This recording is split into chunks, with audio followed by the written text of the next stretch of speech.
Hi.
Hi, and welcome to Saturday morning. We have a very exciting full day planned for you. Yes. Not that yesterday wasn't enough, but we will add and build from yesterday, I think. So Michelle and I are super excited. And we thought to begin, we would have you just reflect for a moment on a highlight or anything that particularly stuck with you from yesterday. And that could have been something that happened here on the main stage. It could have been something that happened in the hallway or in the bathroom or in a breakout session or in anything or in a conversation. So maybe I'll start with asking you, Michelle, what a highlight was for you yesterday. Or I don't know if a highlight, but just something that has stuck with you and keeps speaking to you. The thing that comes up was from Tarana Burke's talk as she was sharing how she was afraid through the Me Too movement she was going to become erased, for those of you that were here, and how black women in America often feel erased. That's really been with me since yesterday. Cool. Yeah. So find somebody next to you that you either know or don't know, and just share whatever that is still talking to you or sitting with you or percolating with you, and we'll just have a couple minutes to connect around that.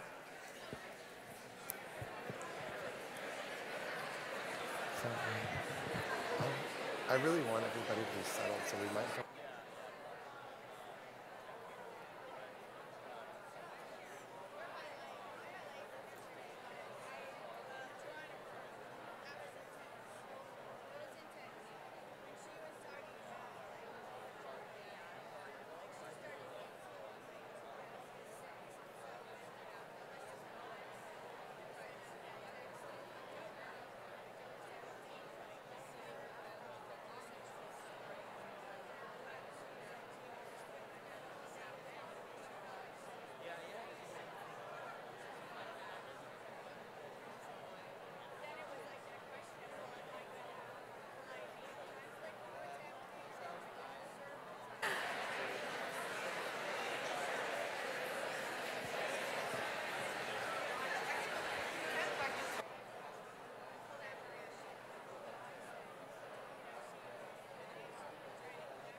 So I think if we go over, it's going to be fine.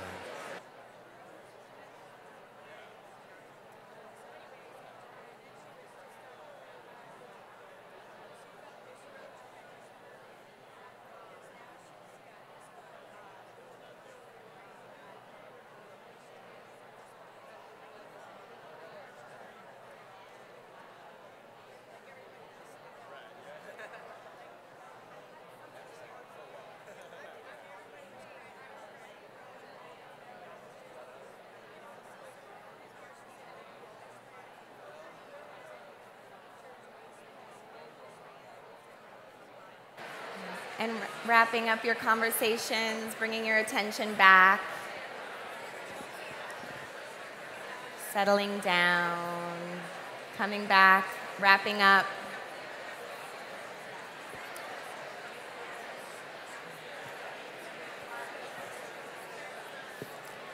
Did you want people to share? Did you want somebody to share? Maybe. You want to try one or two somewhere? And we'd love to hear one or two people share. We don't have mics out there, so we can repeat. If anyone would be willing to share, what stayed with them from yesterday? Right there, could you come a little closer so we can hear you? Speak loud, yes. Oh, we have a mic. Here, wait, here we come. Sorry, we're going rogue here. We didn't plan this. Good morning, my Wisdom 2.0 community. All my brothers and sisters, I love you guys so much.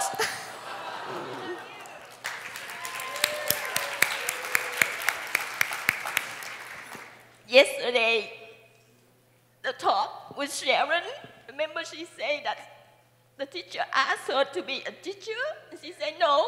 She keeps saying no, and the teacher said, no, you have to be a teacher. Because you experience some suffering, and you'll be the best teacher to teach that. So I have a suffering, but yes, it's a beautiful suffering. I born in Vietnam, Chinese, and I escaped from Vietnam by boat. I almost died on the ocean. I have to really catch a drop of the steam from boiling the water and survive. I even in the prison.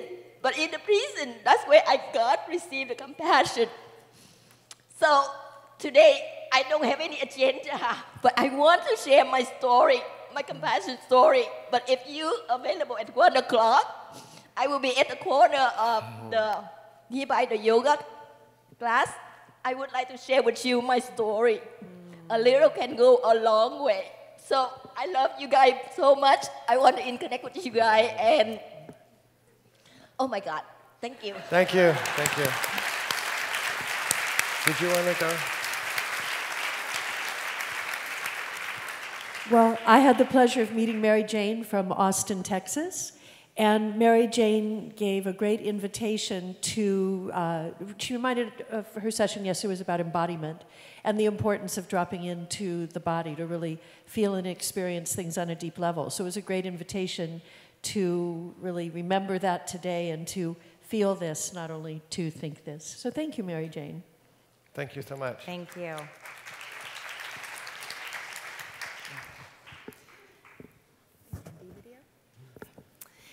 And so we are going to share you with you again today. For those of you that were here yesterday, we have a wonderful attendee video that we'd like to share.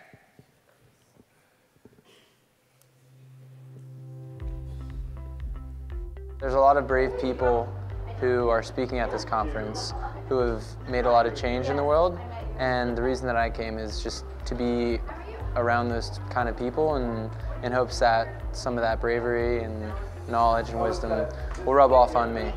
There are few places that give me as much hope as this conference. I am here at Wisdom 2.0 because I got a free ticket. I'm excited to see my hero, Goldie Hawn. I'm just here to learn something new and have my mind blown. I'm here to think about how we take mindfulness and apply it to social justice and how we love one another in our world. The interest to connect with other folks that would like to lift up and create more spaces for indigenous-based mindfulness, especially in our youth communities of color. To connect with other people who feel passionate about these practices and want to use what we've learned to empower others. I wanted to stretch my mind into new directions. I'm here to meet the like-minded people and see what's come out of it. Trying to make sense of how we can be conscious in the world of technology that we find ourselves in. Love. What brought me here was curiosity about myself. I want to know how we're going to overcome all this denial that people have around climate, and I've met tons of people here and they've given me amazing answers.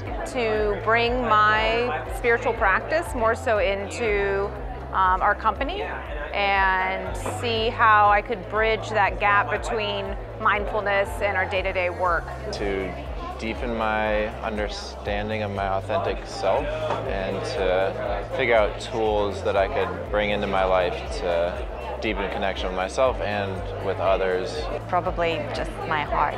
The connection between technology and spirituality. I'm here to be part of the movement of combining consciousness and business. You are my people.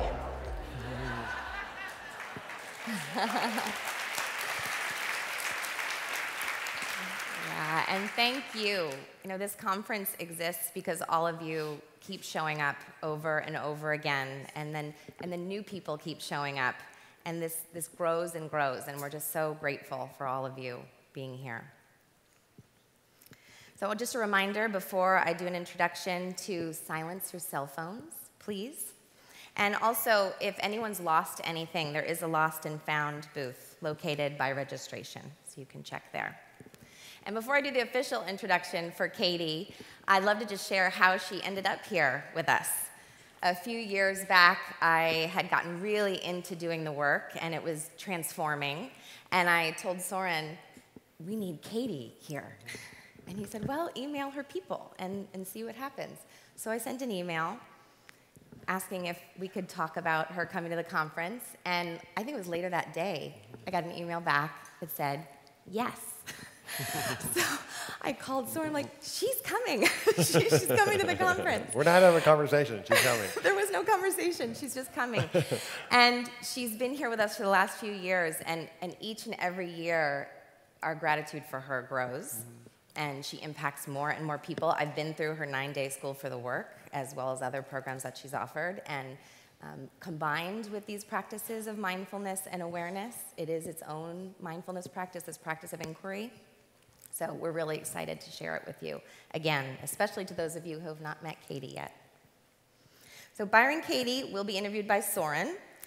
And in 1986, at the bottom of a 10-year spiral into depression, rage, and self-loathing, Byron Katie woke up one morning to a state of constant joy that has never left her. She realized that when she believed her stressful thoughts, she suffered, but that when she questioned them, she didn't suffer, and that this is true for every human being. Her simple yet powerful process of inquiry is called the work. The work consists of 4 questions and the turnarounds, which are a way of experiencing the opposite of what you believe. When you question a thought, you see around it to the choices beyond suffering. Katie has been bringing the work to millions of people for more than 30 years, and we're so excited to welcome her to the stage.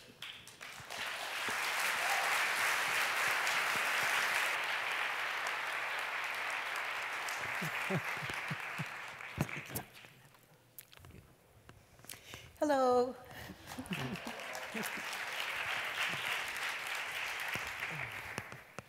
Welcome again. Thank you. So we have some people who are here who I'm sure are very familiar with your work, and I know Michelle gave a brief description of it. But I'm wondering for people who are new and they might have heard a little bit, but they haven't really heard what it is from your perspective, could you say a few words about what the work is, the essence of the work in your world? The work is a way to identify the thoughts you're thinking that are causing your suffering, the cause of your emotion and suffering. So it's a way to identify those thoughts, those assumptions, those judgments running in your head, to not only identify them, but to question them. And to question those thoughts. There are only 4 questions that I offer, and you can add or subtract, but 4 that have served me well. So I question the judgments that maybe I'm experiencing. I identify it, I question it, and it shifts my identity. For example, he hurt my feelings. The first question, is it true? Now I'm going to meditate on that moment in time 3 days ago when he hurt my feelings. I'm going to meditate on that situation And I'm going to see it in my mind's eye. I'm going to anchor there and ask myself, is it true that he hurt my feelings? And then I'm going to wait. I'm meditating on a moment in time.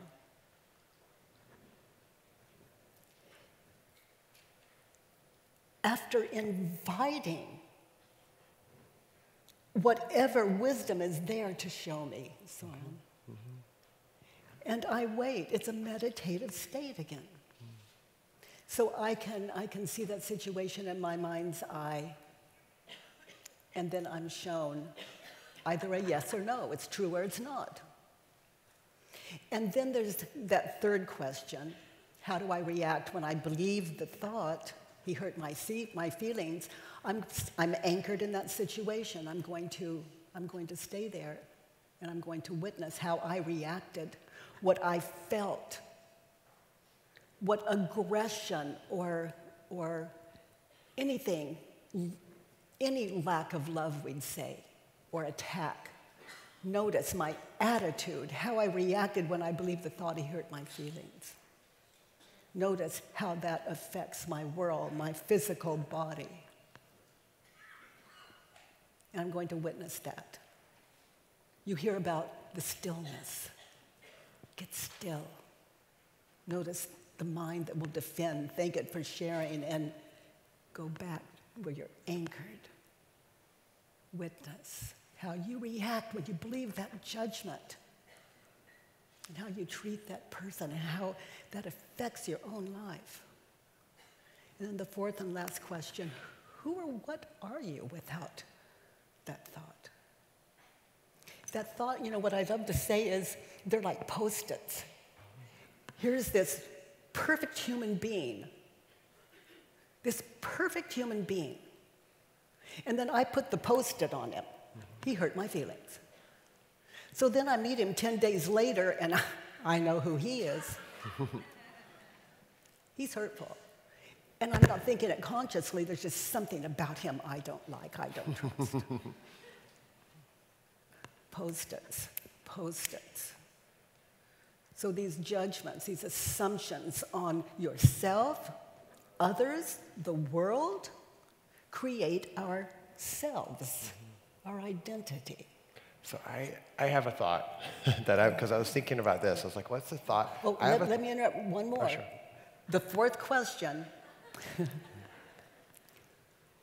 again, who or what am I without that?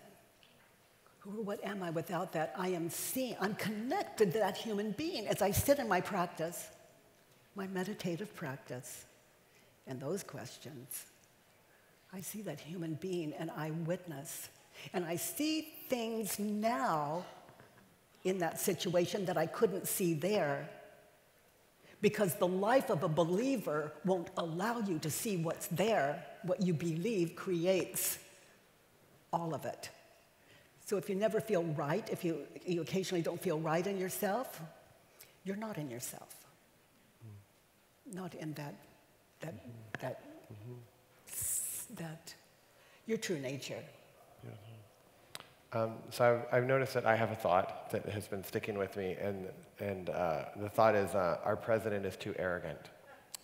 My thought is our president is too arrogant. Our president is too arrogant. Now there's a Post-it.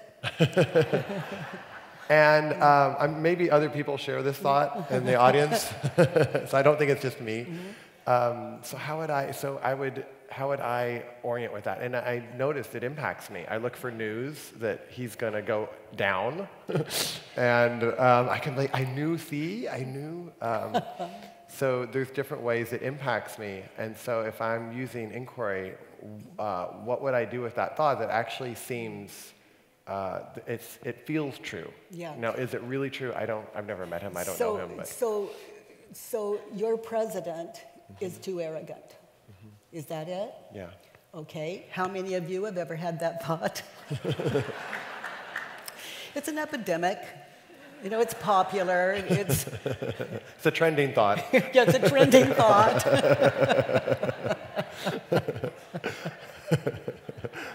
And we pass our little bots around. We bought it.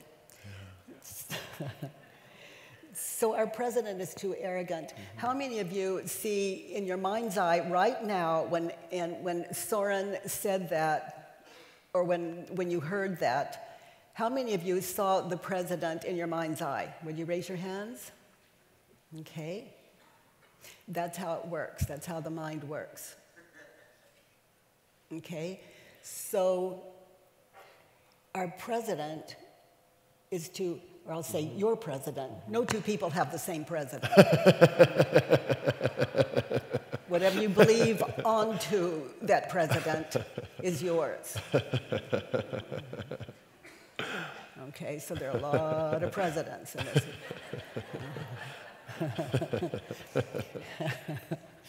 So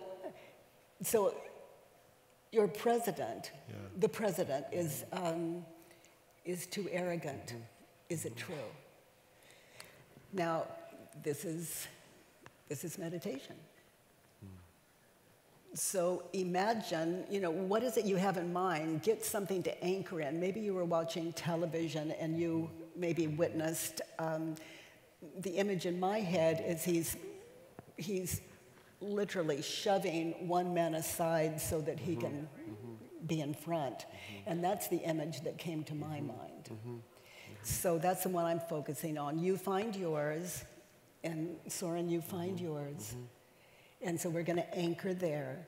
So our president is too arrogant. Is it true? And the answer has to be yes or no. That's why we have to get so still in it. And no isn't going to serve you if you haven't really experienced that it is a no for you. So your answer would be yes. And if my answer is yes, I'm going to get still and continue to sit in that and see if I've missed anything. Now, I don't have to do anything. I'm going to be shown. My eyes shut, in my mind's eye, I'm going to be shown. What am I going to see as I anchor there? Meditating on that moment in time when I saw him move that man aside. So, yeah, my answer is yes. Yes, good. Okay, so that sounds very,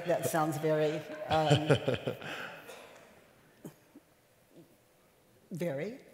Yeah, maybe common, may not be common, but yeah. Yeah, so notice, Soren, how you react when you believe the thought he's arrogant. Number one, you see the image, and maybe other images. That's the first reaction. How do you react when you believe the thought? But what is most identifiable are the emotions that happen when you see the image. I see him just almost shoving that man aside. And I see that and the emotions. And then I notice the next time I see him on television, maybe I'm not aware of it, but I put that Post-it in my mind's eye of him shoving that man onto what I'm seeing here. You see the past, the past, the past, the past makes a believer. So how do you react and get in touch with your emotions? And those images of the future when you see that. For me, I feel tension. I feel a certain level of anger, and anger at him, anger at the people who voted him in.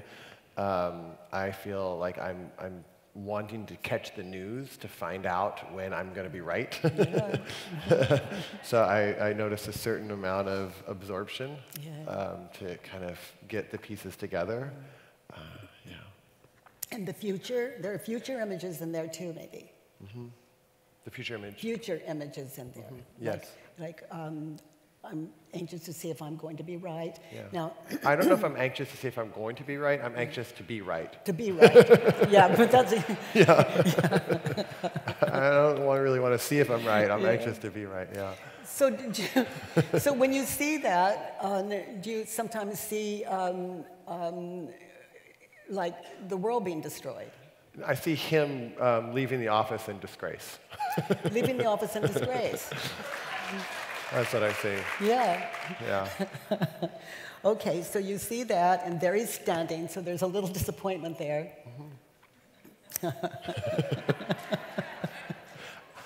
I mean, the country saw might that. go through all kinds of class. I don't know, but the experience is that would be satisfying. Yeah.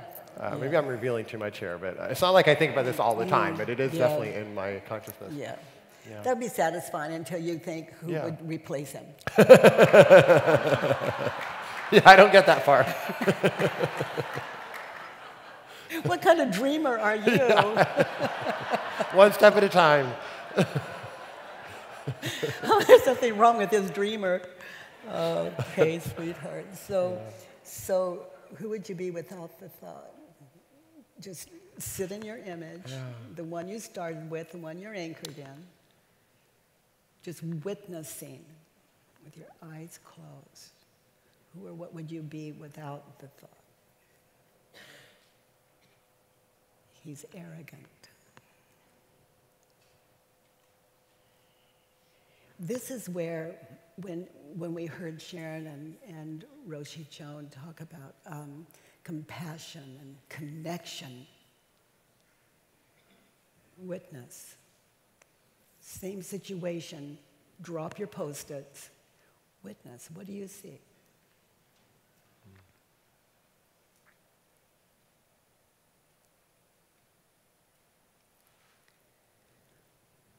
And for you activists, some of us feel like if we're in that state of compassion, connection, we're not going to be as influential and effective. Look again, where do you do your best work? When you're angry or when you're clear? When you're in touch with wisdom.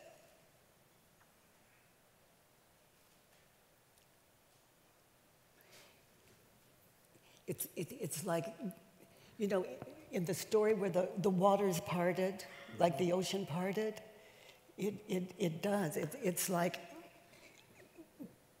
it just parts and you can see. It's what we're capable of beyond the idea of war.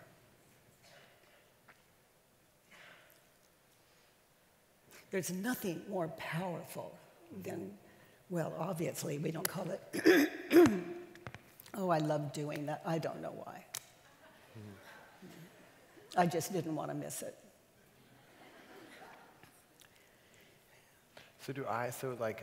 I was doing this thing with my wife and my son the other day where there's cards, and we picked the cards that we somewhat identify with, and the card arrogant came up, and I put that in the pile that I didn't identify with. And my wife and my son were like, no, wrong pile. I was like, no, this is like, but they live with me, right? They live with me, and so I couldn't really argue against both of them. They're strong, powerful. One I can argue with, but two.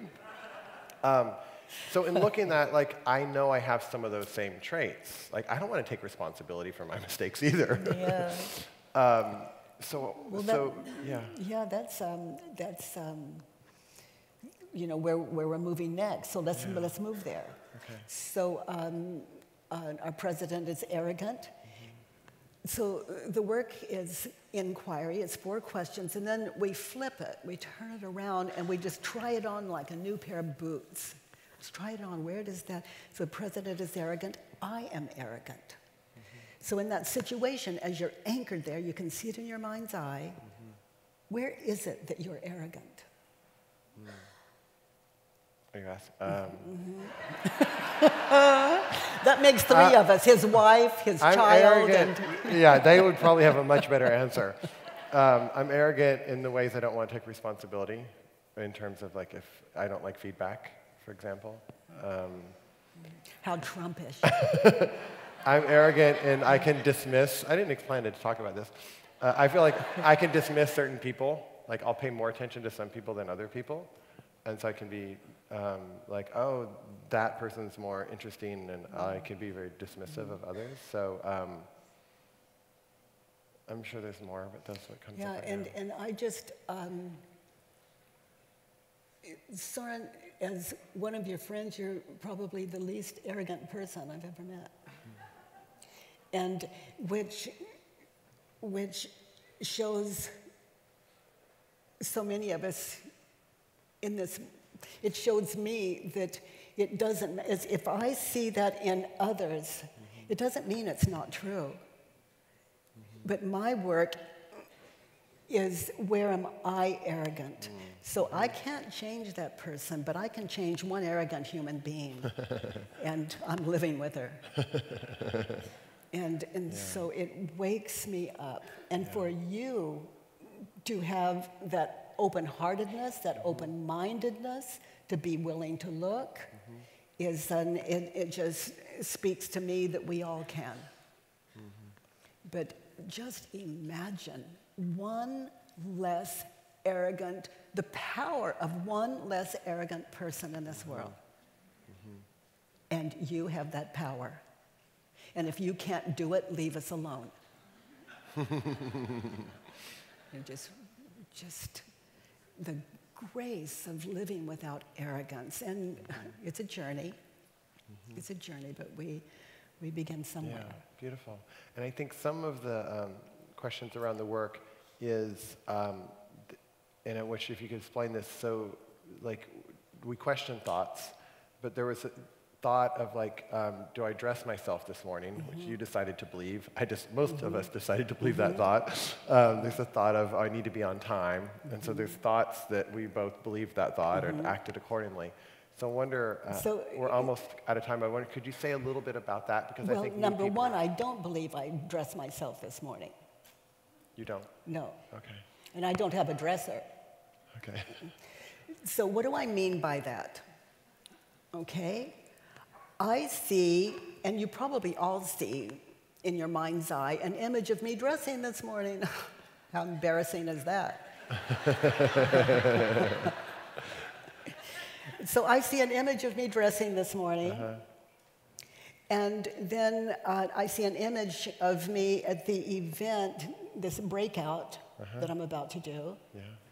And I can talk in the world, but what self is talking?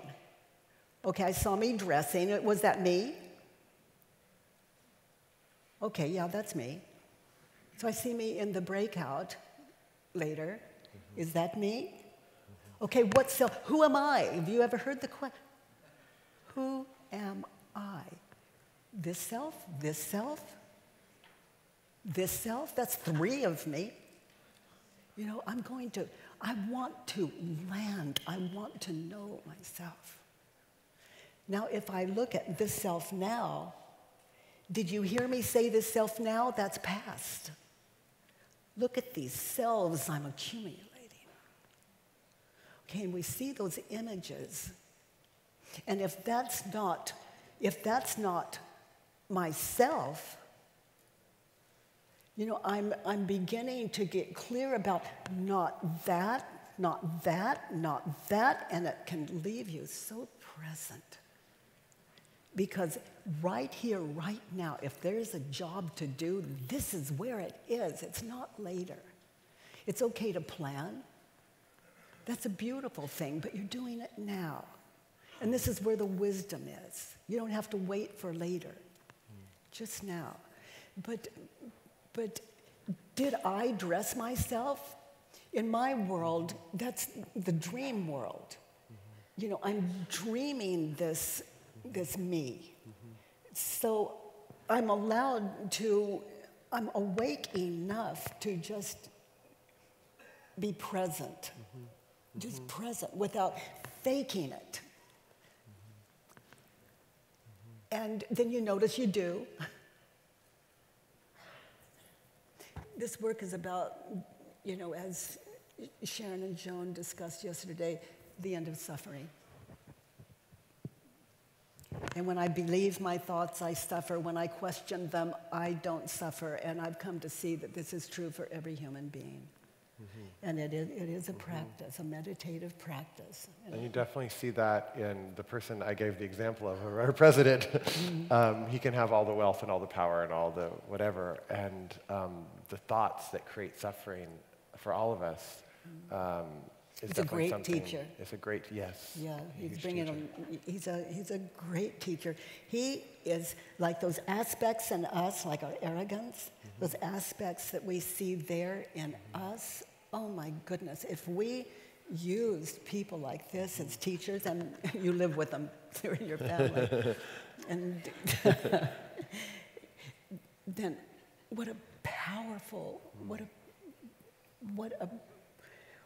power. Transformative experience, yes. Yes, and that's the power that makes change. We don't have to hate or fear to make change. In fact, it gets in our way. Yeah. And where am I doing war with any human being that stops me? I'm out of this state of of understanding. And as a human race, it's, we have more potential than that. Yes. Beautiful. Yeah. Thank you. I wish we had more time. We're out of time. Thank you. Thank you, Sarah. Thank you. Oh.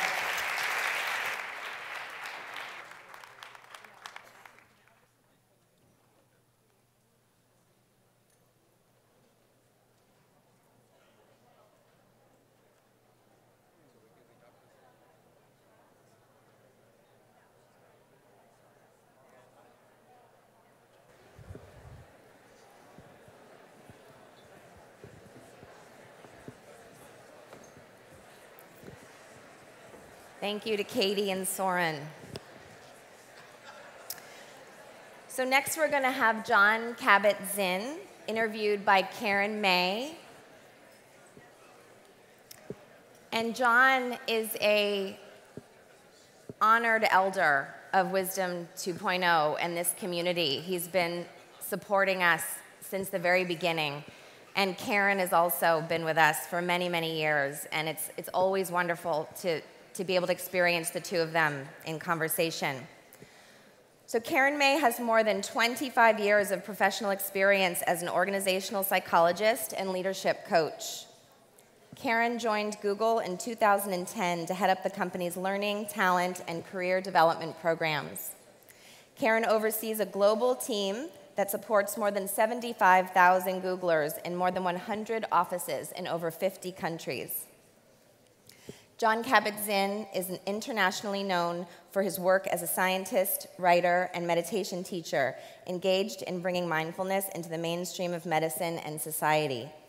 He's a professor of medicine emeritus at the University of Massachusetts Medical School, where he founded its world-renowned mindfulness-based stress reduction clinic. Welcome Karen and Jon to the stage.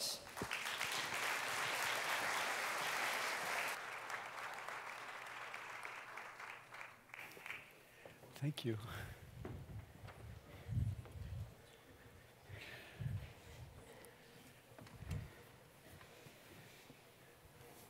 Good morning. Good morning. Hi there. Jon, would you start us off with a very short centering meditation? Not sure it's necessary. I think we all just really dropped in with what came before, and there's now.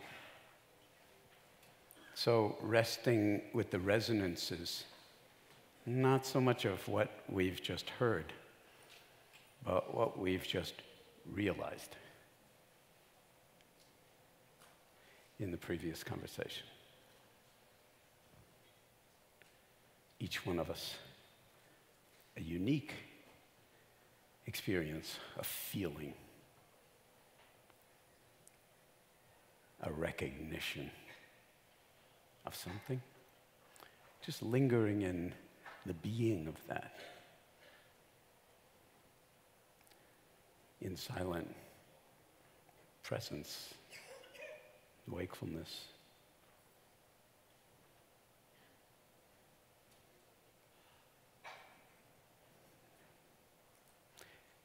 And in some sense, even when we are in conversation, it's all one emerging, flowering of wakefulness or clarity or possibility. And you saw it on the stage between Katie and Soren. It's simpler than simple because it drops underneath thinking. But it doesn't discredit or disregard thinking or how attached we are to our views. And boy, are we attached to our views. And attachment is the root cause of suffering.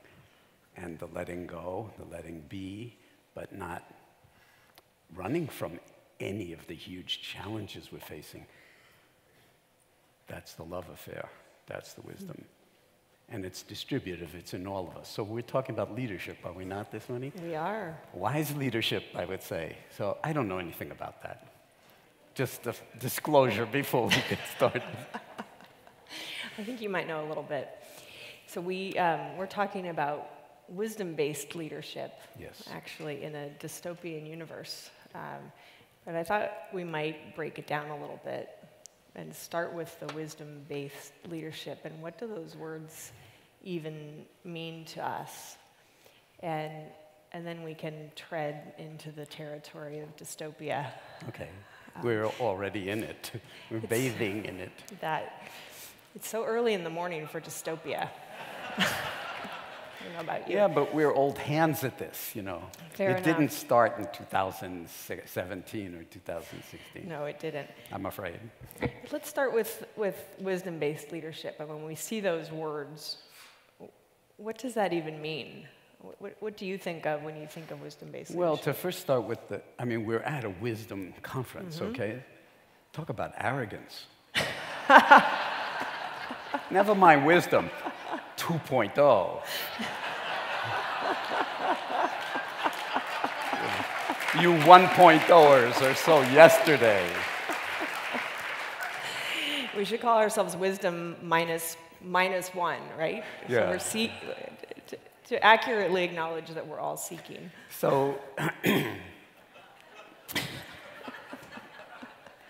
the arrogance is unbelievable. As long as there's a me or an I to sort of tell a story, very often the story is wrong from the get-go because of the attachment to the me, right, the I, the subject. So let me just say off the bat, because a lot of people project onto people that they are leaders. Yes. And I'm not immune to that. I mean, people project onto me, oh, you're a leader, you did this, you created that, and they're creating a story of what I created, and sometimes it's not even recognizable, but the underlying feeling of gratitude or appreciation or awe or whatever it is that we project onto the other, there's some validity there, but if you get caught in it, you're dead. So to just, in the spirit of full disclosure, and there's tons of stuff on leadership. There are wisdom leadership conferences. There's people speaking about leadership at this conference. For me, I mean, I don't actually believe in leadership. I believe in sensing or feeling our way into what's called for now.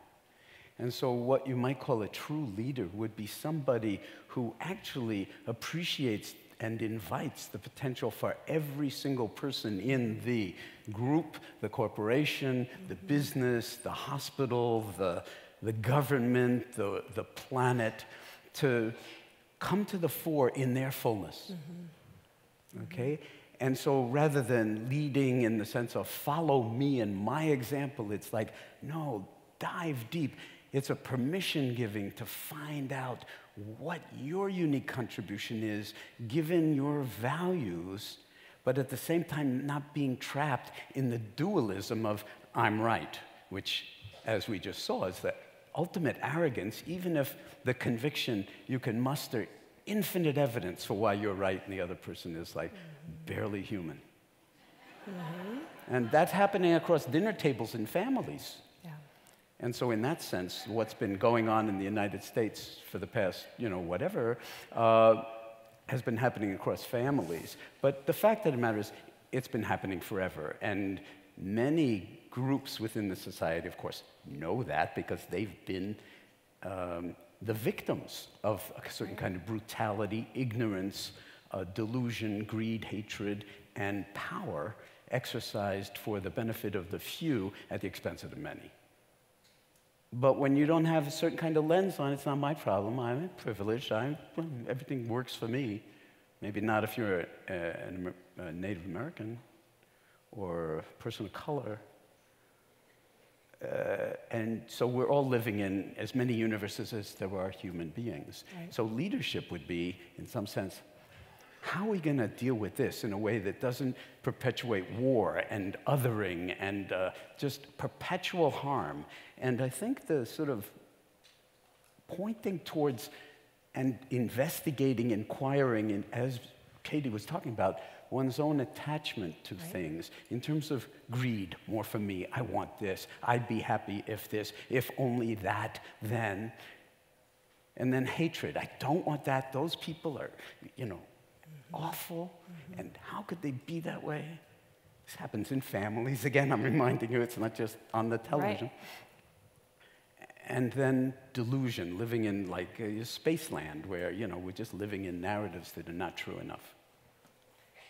Well, what's interesting about that is the dehumanization that comes in, we can call it dystopia, we can call it now. The dehumanization that happens through that separating and the othering. And if we think about what leadership could be, if we assume that the construct exists, if we think about what it is at its best, it's the opposite of the dehumanizing. It's humanizing. Exactly. And it's humanizing both the other, and seeing people for who they are, and creating capacity and space for their potential, as you say. But it's really fundamentally humanizing of the self. And I think we just saw this beautiful example of Soren humanizing himself, looking at himself, being willing to consider, to sit with the possibilities of who he is, to sit with his own hatred, his own and to get confirmation from his wife and child, absolutely close to home. Which is so close to home that it actually could have made him resistant to being able to look at it because it was too risky, particularly on stage. But instead, he stayed with it and was willing to explore it. And so there's a vulnerability to that, and vulnerability is actually often seen as weakness, but is that deepest strength. So it's that vulnerability and the strength and the humanizing of the self, which is, to Katie's point, really all we can control. We can change one person. And in that changing one person, we may be inspiring or be a model or create space for someone else to change. And we may not. We don't have any control over that. And so there's something about leadership, when we look at wisdom-based leadership, which is, to me, it's the opposite of the dehumanization. It's the humanizing of the self, and it's the humanizing of the other with some intention. And I think where the intention goes for me is it's with the responsibility for one's actions. And it's interesting that Soren spoke about that as well, but it's the awareness of consequence and the consciousness that when one is in a leadership role, either given by others or seen that way, or has position power, that there is an amplified effect of one's actions. And so intention matters a lot.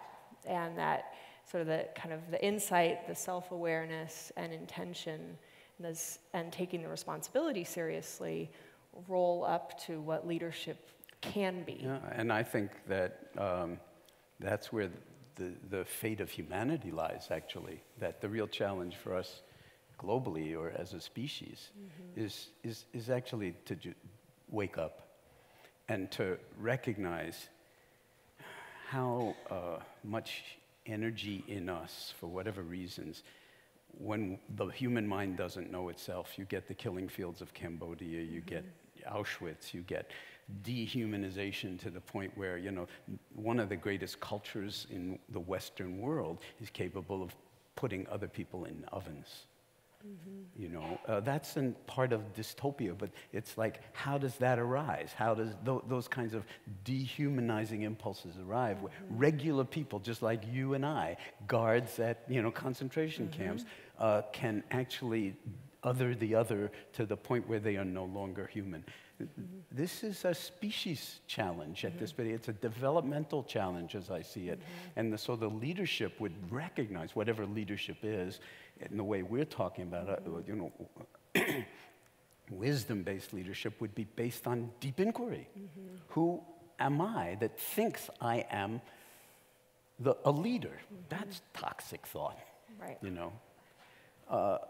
Where is the arrogance in sort of making executive decisions without putting one's finger on the pulse of the organization, the lifeblood of the planet or of Google or of Facebook, and what's going on and how much we are or aren't taking responsibility for how it's utilized or undermined or exploited?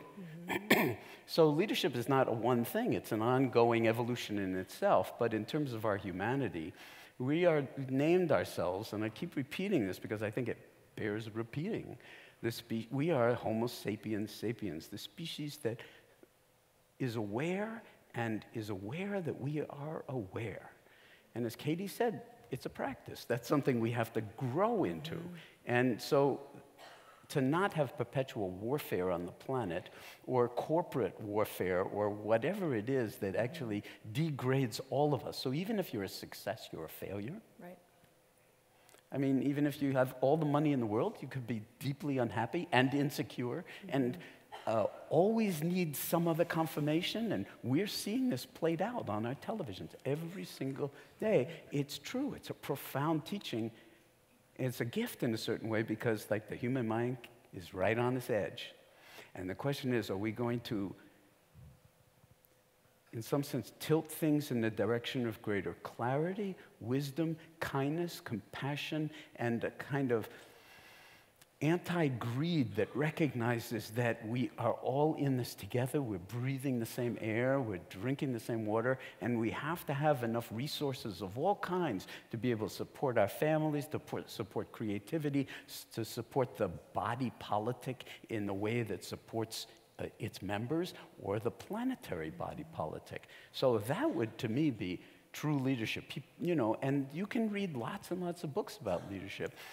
You know, I'm thinking of Jeffrey Sachs writing a book called The Price of Civilization. It's priceless to read that book and just inquire along that vector. But we need to sort of read all of the things that all the people are saying, mostly that we disagree with, and then finding out how to find the place where everybody wants the same thing. Dalai Lama is very clear about saying this. Everybody wants to be happy, right? Everybody wants to feel secure. Everybody wants their home to be nice, you know, and to not have somebody trying to steal it or kill them.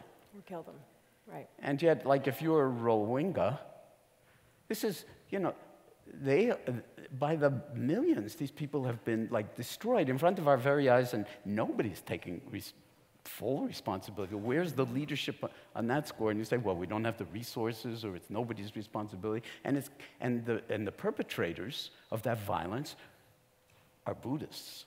So that's going to really, you know, because this is like anti-Buddhism, but it's in robes, and it's inflammatory, and they're burning and raping and pillaging and killing people. And that's only one of an infinite number of examples. So it's like, this really is, in some sense, a challenge for all of us to, it's like evolution can think, well, what can I do in my lifetime?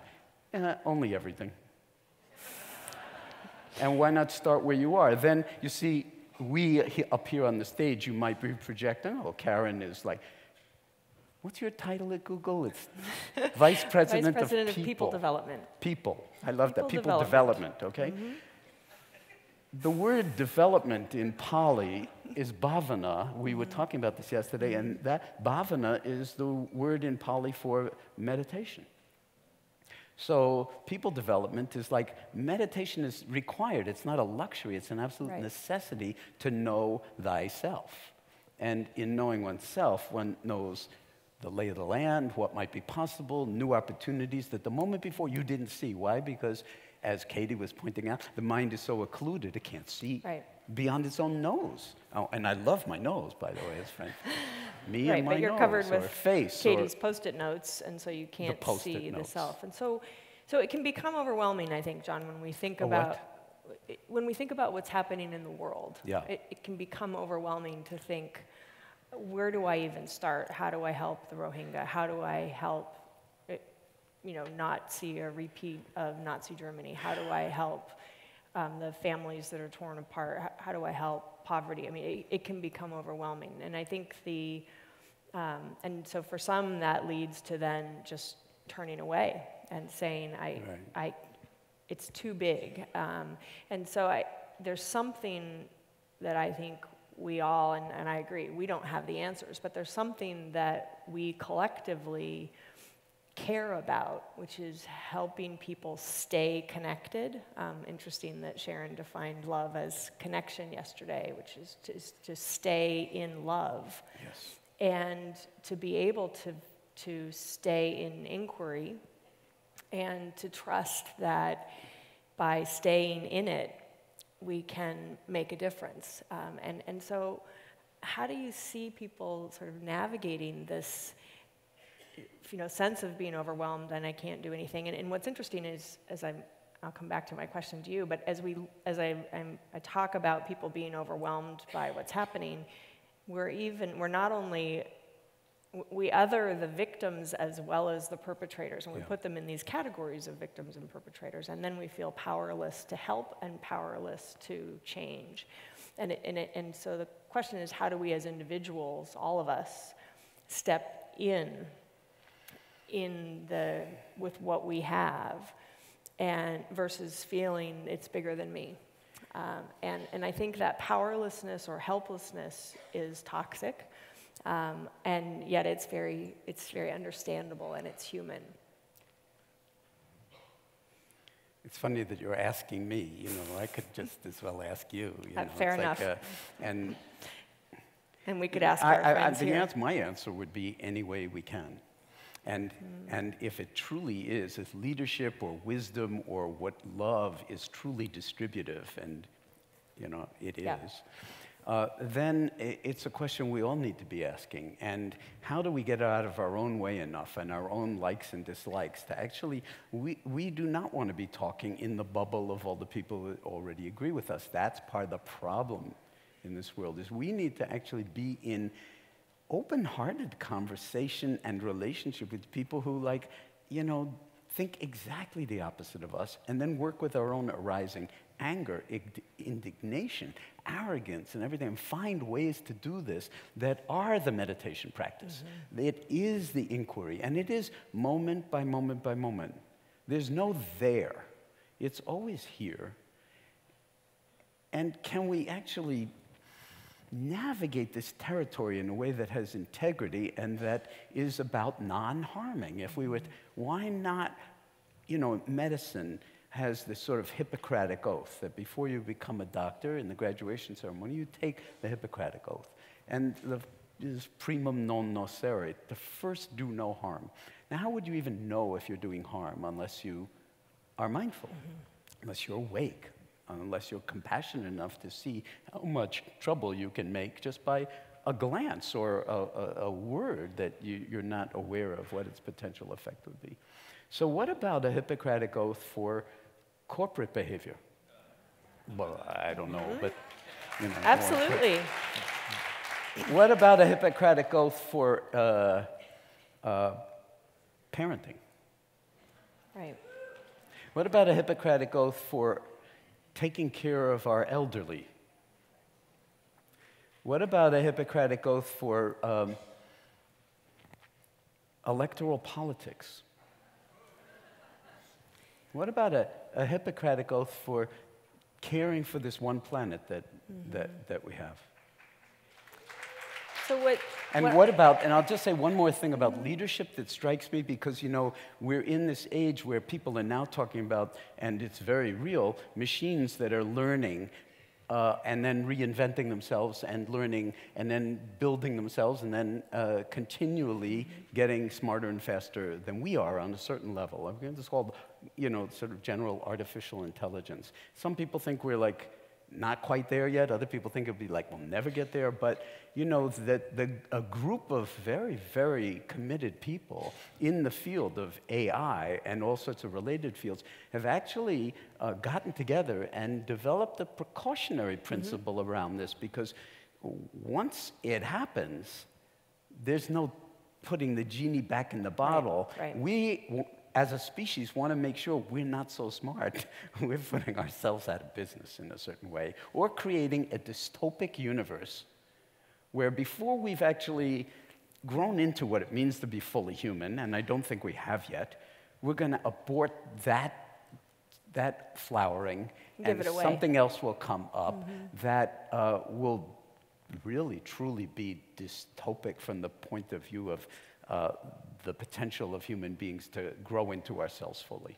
Yeah. I think there's a certain urgency to this that is like, well, and we're seeing just with the Parkland students, because so many people have been mentioning it, and we're so touched by it, that energy has a certain kind of purity to it. It's calling out, quote unquote, leaders who are sitting on their hands because they have self-interest. And you saw the full-page, doubles-page ad in the New York Times of how much money every single congressman and senator is taking from the NRA. So, like, how do we do that without othering them?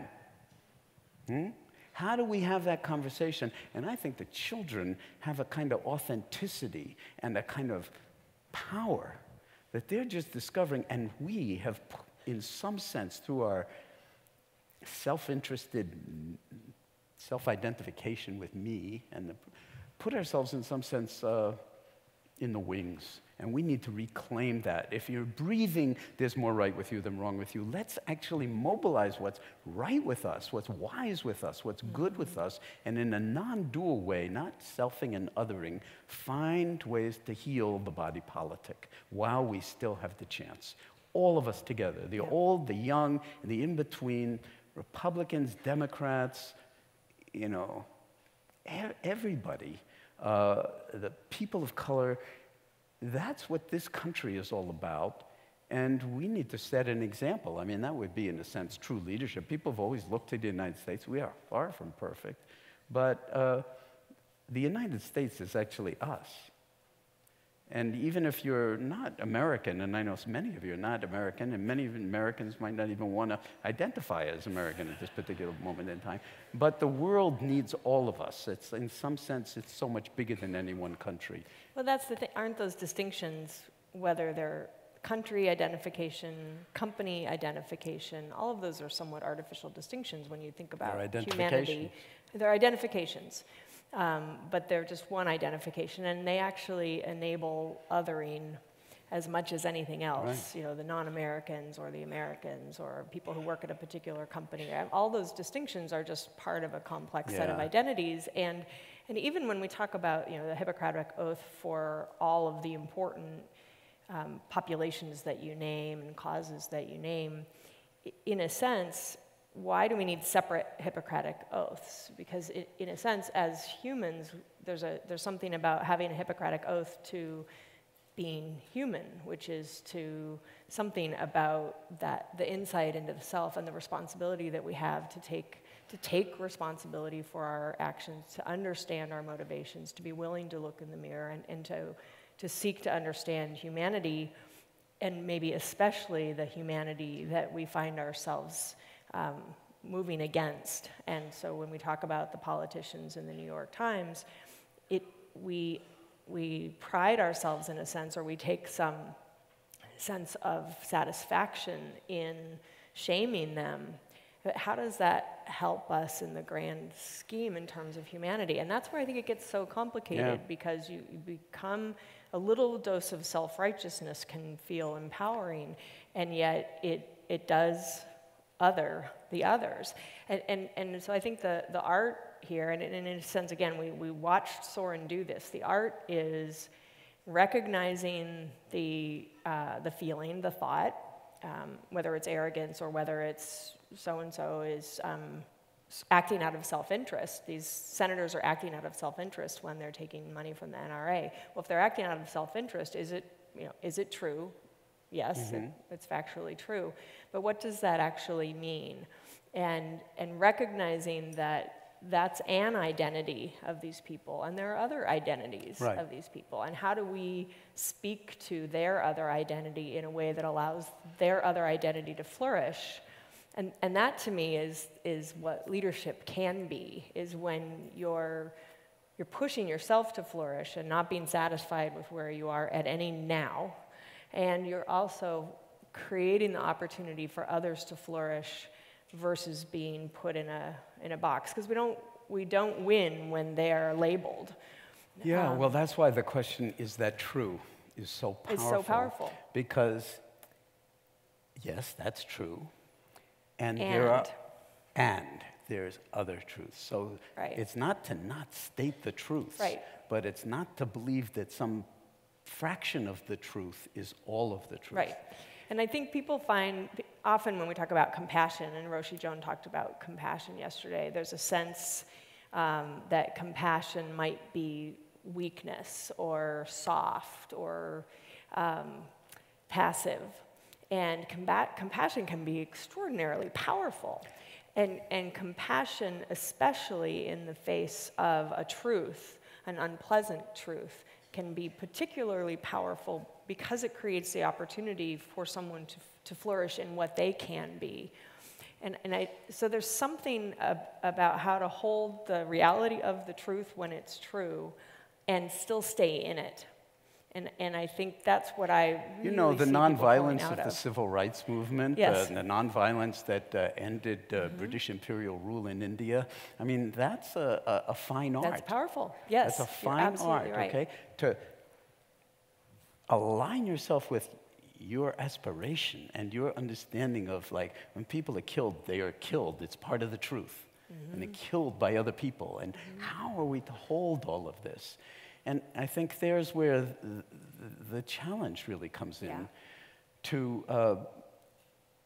ask those deep, deep questions and then be with what is without turning away from the truth, but making sure it's the whole truth.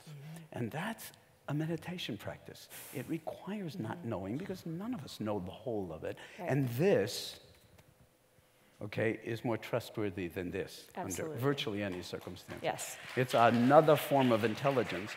And to just end, because we talk about mindfulness so much, in all Asian languages, the word for mind and the word for heart is the same word. So if you're hearing the word mindfulness in English and you're not feeling or hearing heartfulness, you're not really understanding what it is. So they often speak of mindfulness and compassion as two wings of the bird.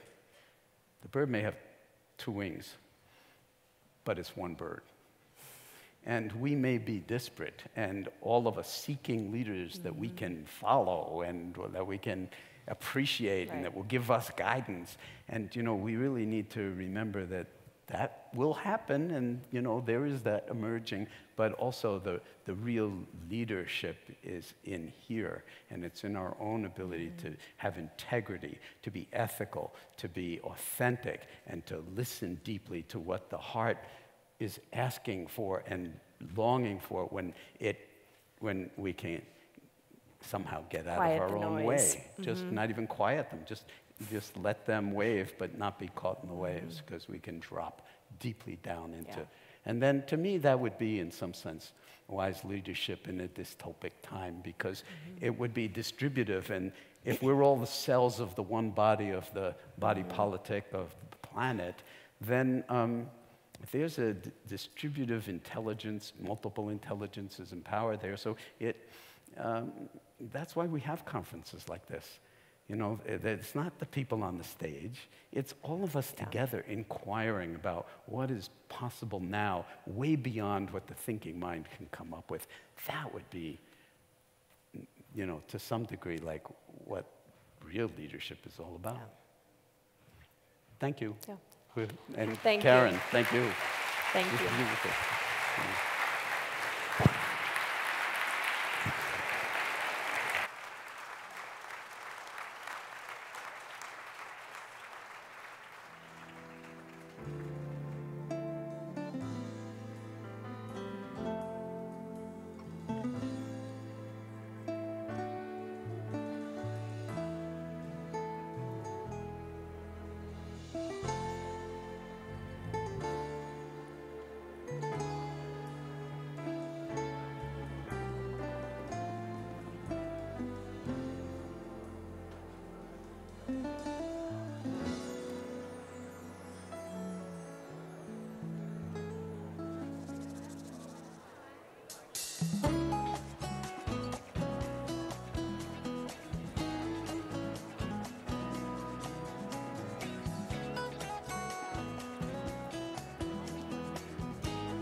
Thank you to John and Karen. And coming back to your seats, if you're in the process of moving from one place to another, if you could just bring your voices down. Thank you so much.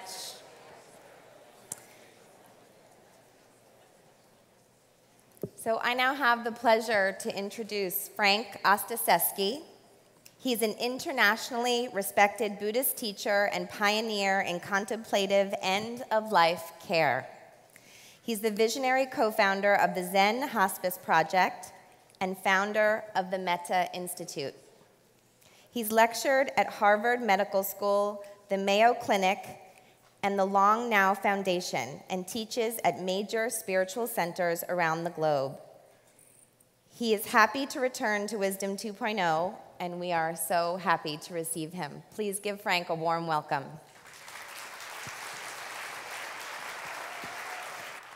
Thanks, Michelle.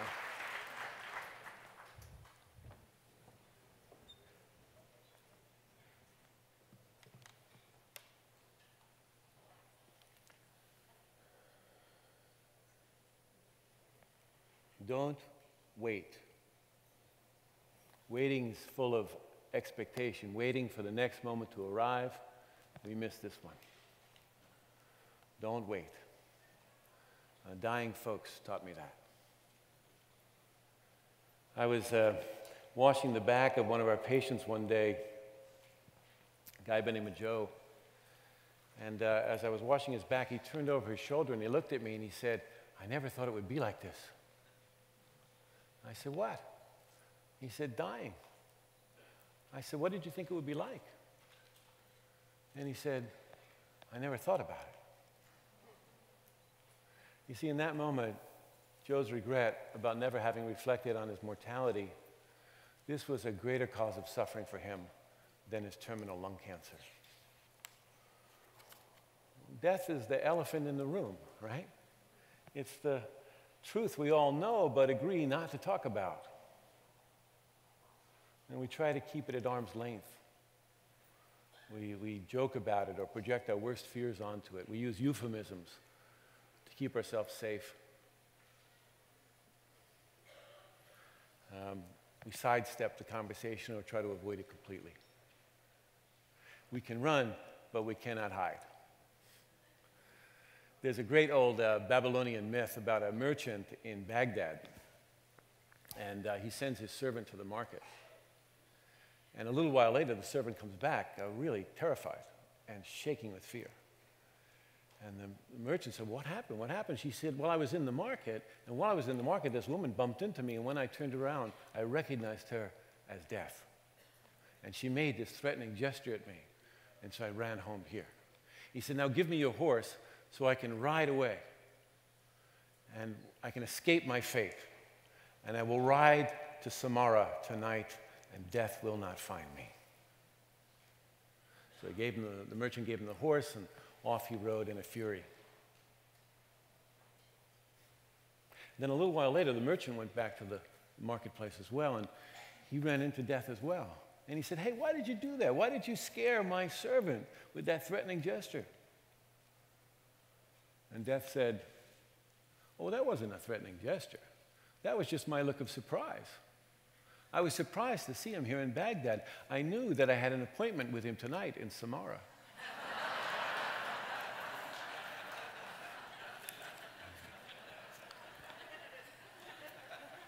I mean, to imagine that at the time of our dying, we will have the physical strength, the emotional stability, the mental clarity to do the work of a lifetime is a ridiculous gamble. Over the past 30 years, I've sat with a few thousand people on the precipice of death, and some of them came to their deaths full of disappointment, and others walked through that door full of wonder. And what seemed to really make the difference was the willingness to gradually live into what it means to be human. So today, I don't have a PowerPoint presentation. I can't tell you the 7 great steps that you need to a good death. But what I want to do is is invite us to sit down with death, to have a cup of tea with her, to get to know her really well, to listen carefully and see what she can teach us about living a life of meaning and purpose. We can learn an awful lot about living fully by getting comfortable with sitting with death. Death is the secret teacher hiding in plain sight. She's the one that shows us what matters most. And the good news is, we don't have to wait until the time of our dying to learn the lessons that she has to teach. Now, some of the people I work with, they lived in really terrible conditions. In rat-infested hotels, on the streets here by Glide Church, just around the block from here. They lived on park benches behind City Hall. They were alcoholics and prostitutes and homeless folks who barely survived on the margins of society. And many of them had lost all faith in any kind of system. And some of them were from cultures that I didn't know.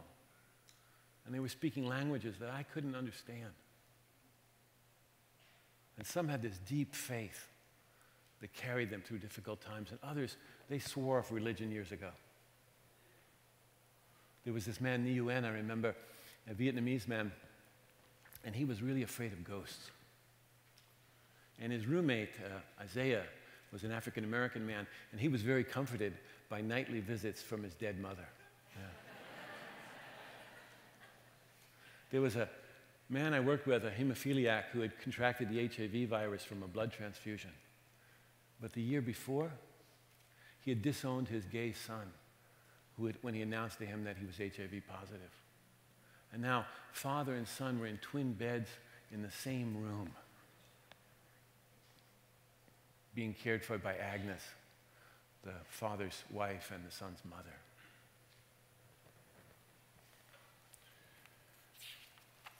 For some of the folks that I work with, dying was a great gift, and they made reconciliations with long-lost families, and they found forgiveness and the kindness they'd been looking for their whole lives.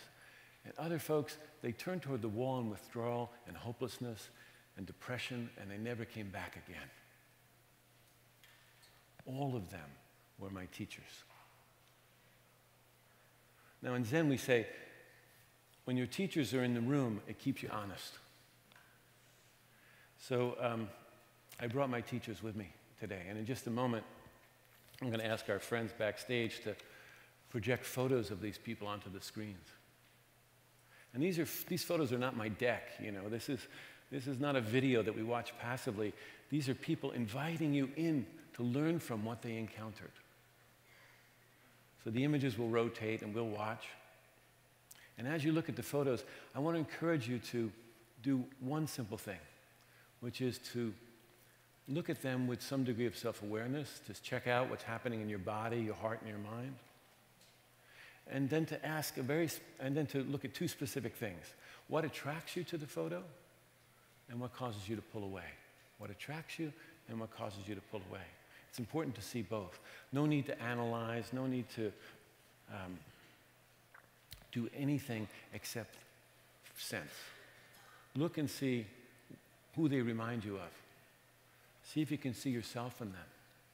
See if you can see them in you. So they'll teach, and I'll translate. So can we put up these slides now?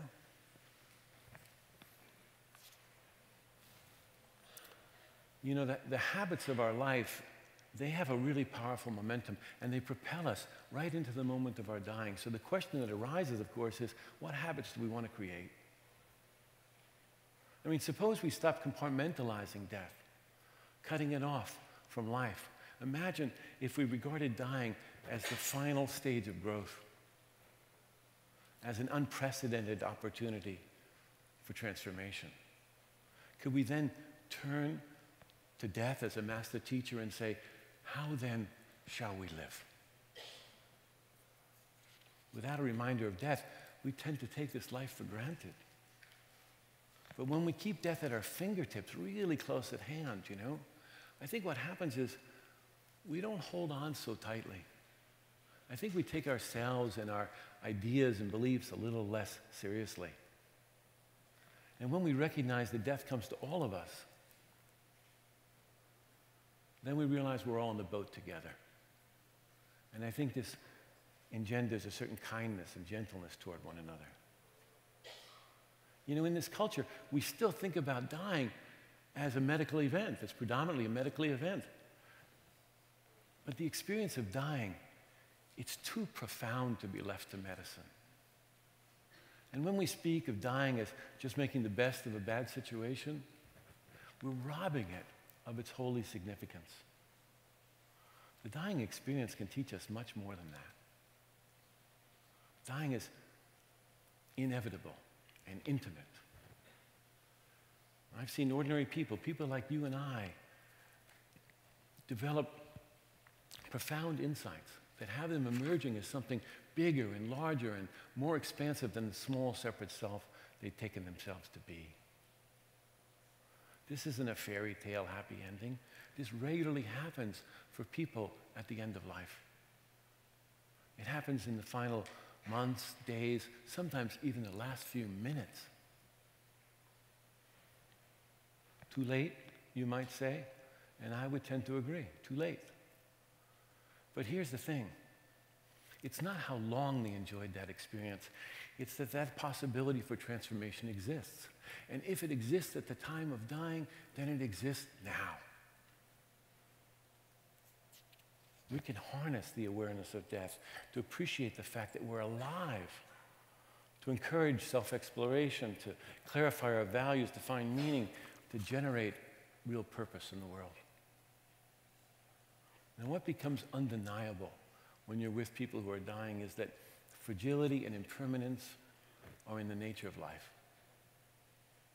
It's always coming together and falling apart, and not just at the time of dying. And it's possible to hold it all with compassion and love. It's life's uncertainty that gives us perspective, isn't it? I mean, when we come into contact with just how precarious this life is, then we also touch how precious it is. And then we don't want to waste a minute. Then we want to enter our lives fully and use them in responsible ways. Don't wait. It's a pathway to fulfillment and an antidote to regret. You know, embracing the truth that inevitably everything must end, it encourages us not to wait, to begin living each moment in a way that's deeply engaged. And so we stop wasting our lives on meaningless activities. And instead of pinning our hopes on the future, we focus on the present and we get grateful for what's here, right now. You know, mostly we think about death as later. And later gives us this comfortable distance. But later, constant change, you know, it's not later. It's here and now. And impermanence is that essential truth that's woven into the very fabric of our life, and it's our constant companion. You know, where is this morning's breakfast? You know, where is last night's lovemaking? Where is my childhood? Could someone please tell me where my blonde hair has gone to?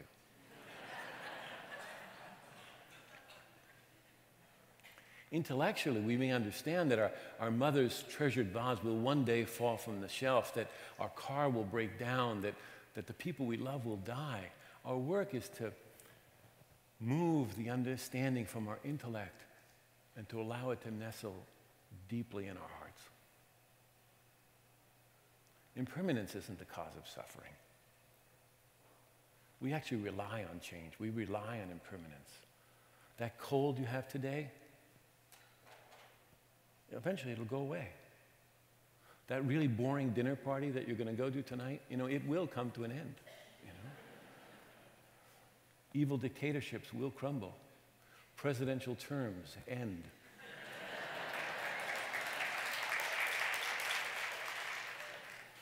You know, even trees burn in the forest, you know, to make room for new ones. Without impermanence, life simply couldn't be. Without impermanence, your sun you know, couldn't take his first steps. Your daughter couldn't grow up to be a scientist. Impermanence is humbling. It's absolutely certain, and yet the way it will manifest is completely unpredictable. You know, it's funny to me that we all agree that everything is constantly changing, that life's in flux, you know. Seasons come and go, trends peak. Yet we prefer to cling to the illusion that we are a solid thing moving through a changing world. You know? Everything is changing except me, right? I'm the one thing that's not changing. But we're mistaken. You know, we're not the accountant or the barista or the software engineer or the CEO. We're not even really the person listening to this talk, at least not as we usually imagine it. We're in flux. We are, like everything else, at once here and disappearing. You know, in a few weeks, I'm going to go with my friend Joan Halifax to Japan, and we'll take in these beautiful cherry blossoms that cover the hillsides. And there's this cabin I teach at in Ohio, and outside the cabin, there are these little tiny blue flax flowers that live for one day. Tell me, why are those cherry blossoms and those blue flax flowers so much more magnificent than plastic flowers? I mean, isn't it the fact that their brevity and their fragility calls us into their beauty and it engages us in a sense of wonder and gratitude? Death is not a stranger to us. It's always announcing itself. This moment of life you're living right now, it will come to an end. And you don't know how many more moments you have. And no matter how much you accomplish and how many times you do something, there will come a time when you do it for the last time. You have this one extraordinary opportunity to fall in love with existence. So why not relax and enjoy your life? Really relax, even in the midst of hard work and difficulties and beauty. You know, a few years ago, I was teaching a program and I had a heart attack. And I went into the hospital in urgent surgery, triple bypass surgery, a big deal. They cut you open and split you wide like a crab, you know. And took lots of months to recover. I've taken care of a lot of people who died. But I have to tell you that the view from the other side of the sheets is a really different one. Death makes life real. Death makes life real. You know, while I was recovering, this really famous Tibetan teacher, he called me up and to sort of cheer me along, and I knew he'd also had a heart condition, so I asked him, how'd you deal with it? You know, all the drama and the depression and the beauty and pain. And I waited for a little while, and just on the other side of there was this pause on the other end of the line, and he said, well, I think it was good to have a heart. And he said, if you have a heart, you should expect it will have problems. And then he hung up.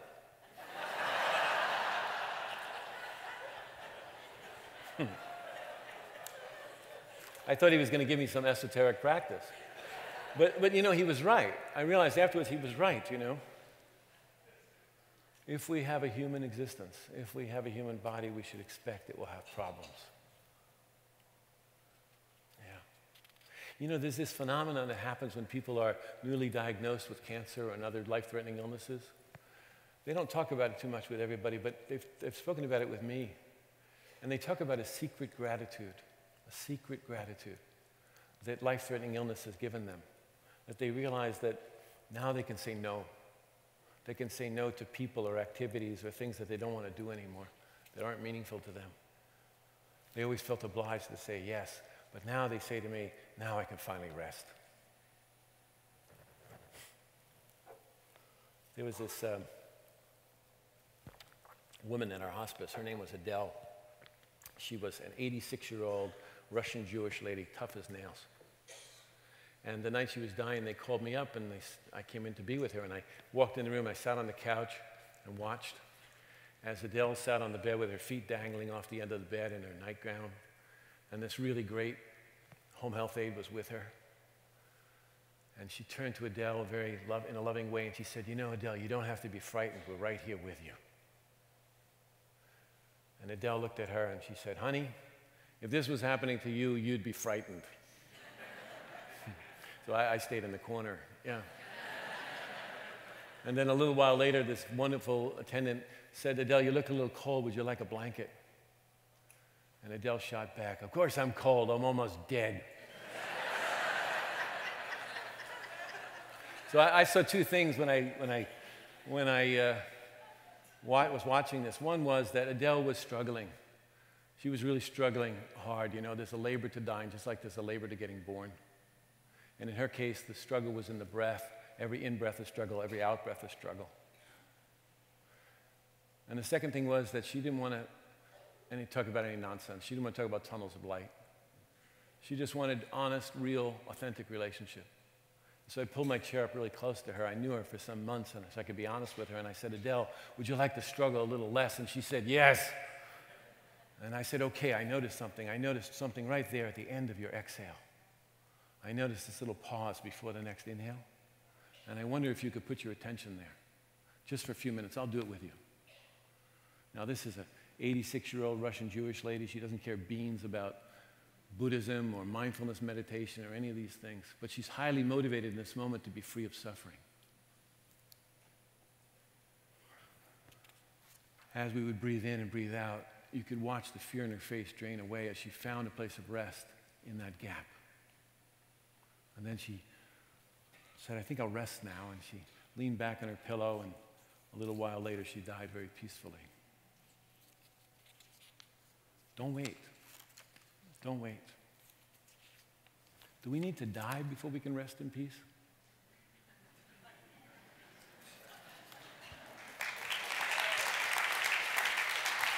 Look, the questions, the big questions that people ask at the end of their life, they aren't about what they've accumulated or what they regretted not doing. There's lots of books about that, but that isn't really what happens. What really people want to know at the end of their life are two things. Am I loved? And did I love well? Am I loved, and did I love well? To be human, to be a human in this life is much more than getting born and getting an education and finding the right partner in a pretty house on a nice street and then going to sleep and waking up in the morning and going to work and doing it all over again. It's an invitation to feel everything, to come into direct contact with this strange, beautiful, horrible, and often perfectly ordinary thing we call life. It's an opportunity to be conscious of the fact that some of us will make love while others make war. To recognize the truth that there are babies like my granddaughter who are born into loving arms and whose mother caresses her every day and kisses her bright future into her cheeks. And there are babies like Carolyn, who I knew, whose mother left her in a dumpster. It's to recognize the fact that, and to embrace the fact of night screams in Syrian refugee camps, and the fact that there are children who are making tents out of couch pillows and bed sheets. There is devastation, and there is hopelessness, and there is the passion and the holy commitment to create a better future for all of us. There is me speaking, and you listening, and the separation between us. And there is the unity we feel almost immediately when we're reminded that there is love. Don't wait. Dying folks taught me that. Thank you very much.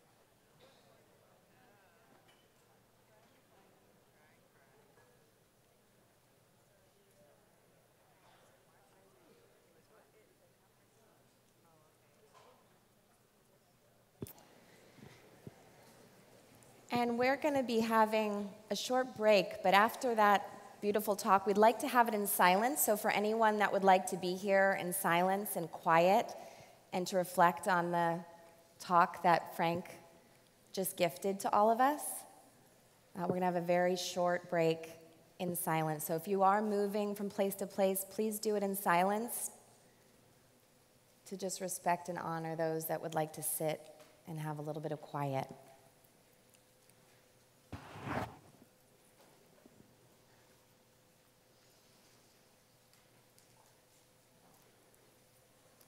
And if you feel comfortable closing your eyes, you can.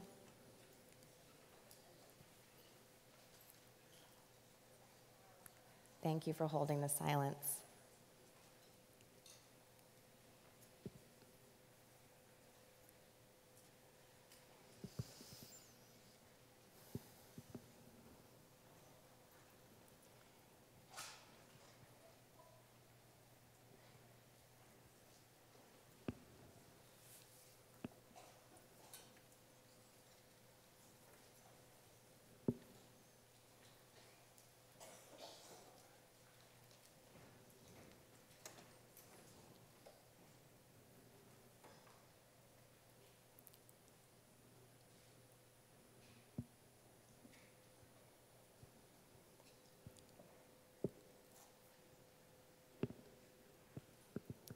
We have about 4 minutes until the next speaker will come. And so for those of you that are just entering, we just finished with Frank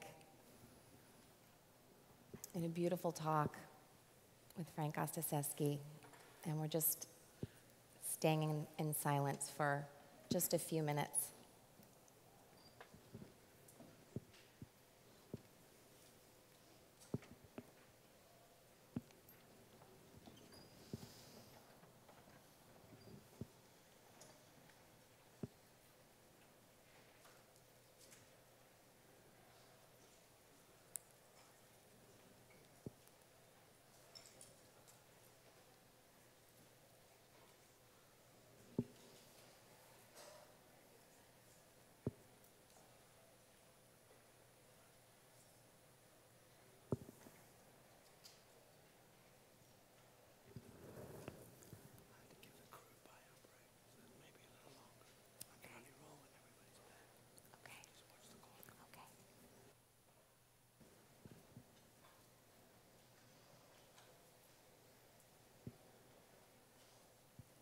And for those of you just coming in, we're just holding silence after Frank's beautiful talk. Feel free to sit, close your eyes. And for those of you that were here for the talk, just allowing his words and his sharing to just integrate and be in your heart.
I see a lot of new people coming in the back. We're just holding silence until we introduce the next speaker.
It's really beautiful to be in a community where we can sit comfortably in silence together. Thank you for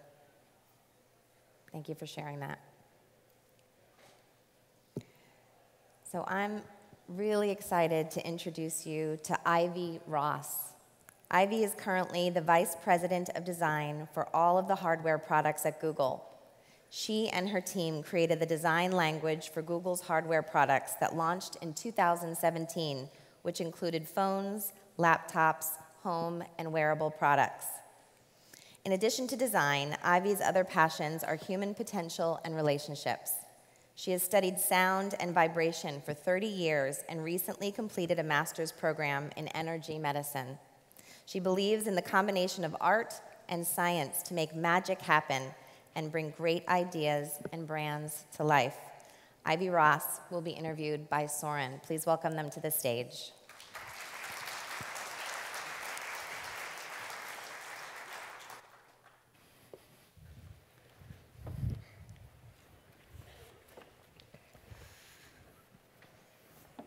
So one of the things I love about Ivy, which you heard from their introduction, is Vice President of Design at Google and Masters in Energy Healing, or energy work. I was like, that's a perfect Wisdom 2.0 bio. So welcome, Ivy. Thank you. It's a pleasure to have you here. I've known you as friends for quite a while, and I think this is your first time to be present with us. And I know you've been with us also in the morning listening to Byron Katie and some of the other talks, so I'd love to expand on that, but also really make it practical, some of these pieces, and hear how you bring this into your work, various different awareness orientations. But before we do that, I thought it might be nice just to hear how you see what you do. We heard your short bio, but in your world or in your definition, how do you see your role at Google? So it's interesting, I never say I'm a leader. I always say I'm an orchestra conductor, because I do believe I'm the orchestra conductor with a large group of talented people whose job has been recently to define the design language. You know, when you hold Google in your hands, which is kind of a new category for Google, what does it feel like, look like, and what's the interaction like? But my real job, I believe, underneath the surface is to bring the feminine to this technology company and help model what that might look like. I don't think it's either or, I think it's and both. And I think the world, ultimately, we need to be fully integrated, male and female, in one body. So when I say that, it's not about the body we're in, but it's about the principles. And so I feel very grateful to be there right now, really modeling what art and science looks like, and intuition and analysis. Beautiful. And so how does that show up? Because I definitely think there is, if we look at the tech community, it's been very male, it's been very engineering-centric. It's been like, let's just get it to work. You know, how it looks and how it feels hasn't been a part of, at least traditionally, how the tech world has oriented. So I'm curious, like, how you see this evolving, or do you see it evolving, and why is that element so important? Why do we need people like yourself? Yeah.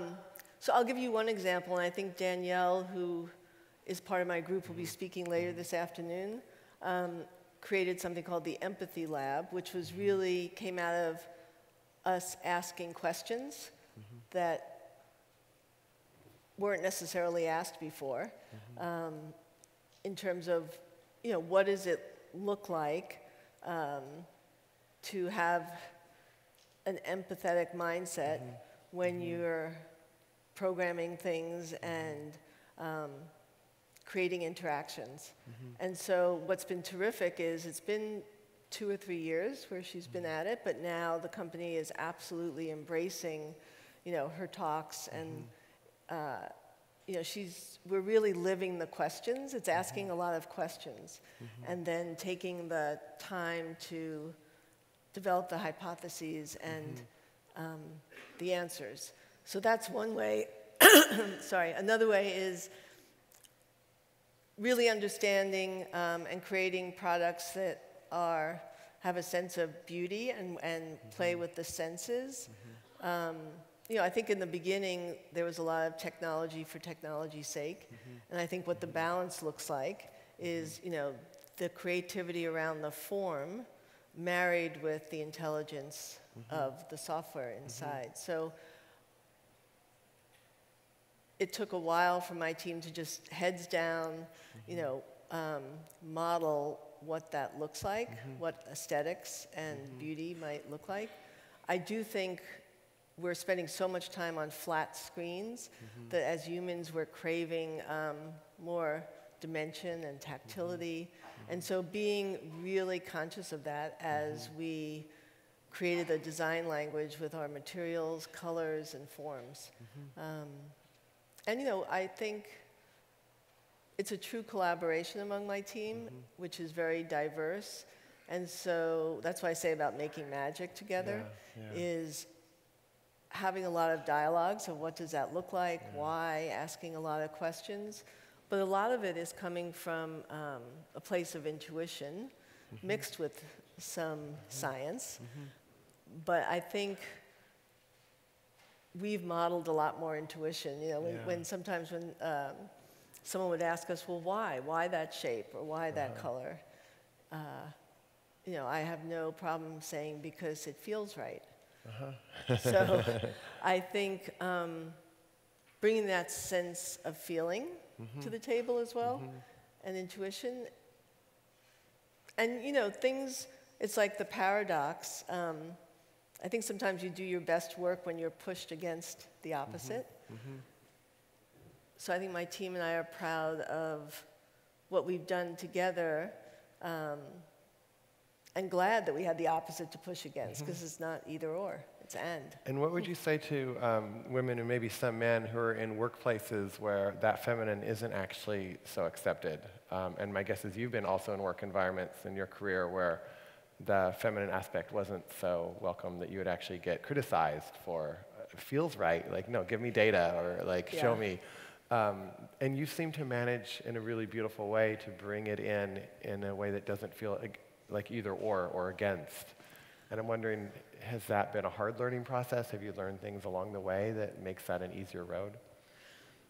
Yeah, I think one of the ways I've learned is through having empathy for the other, and seeing through their eyes. The world, we're all a product of our experience base. Right. So if you have someone that's only been focused on working a certain way, often if I would be to get frustrated, I'd put myself in their, see myself through their eyes. And there's some techniques I've used, and actually I've been using along with a woman named Jacqueline Sussman with eidetic imagery, where you actually can close your eyes and picture yourself being in dialogue with the other person, and then literally picture yourself looking through their eyes back at you and see what they see, to learn their, how that other perspective. Now, this is virtual reality, or this is just them. imagination? No, this is in our imagination. Okay. So I think you, that's the first place that I go to if I don't understand something. So rather than why are they so uptight and they're always so uptight, shifting that to help me understand and see the world from their eyes. Right, so that I could come from acknowledging, from a place of acknowledging why they feel the way they feel, but also bringing another perspective to the table, as opposed to fighting against it. It's trying to have a dialogue and understanding about it. I think it's one of the things that I think sometimes people hear is some of the talks, but they're like, well, does this really apply in work? You know, like how do I actually apply some of these concepts of being aware of other or of seeing those things? So this eidetic imagery work is one clear example, but I've always, you know, for 30 years, I started on my own personal, 30 years ago, my own personal journey.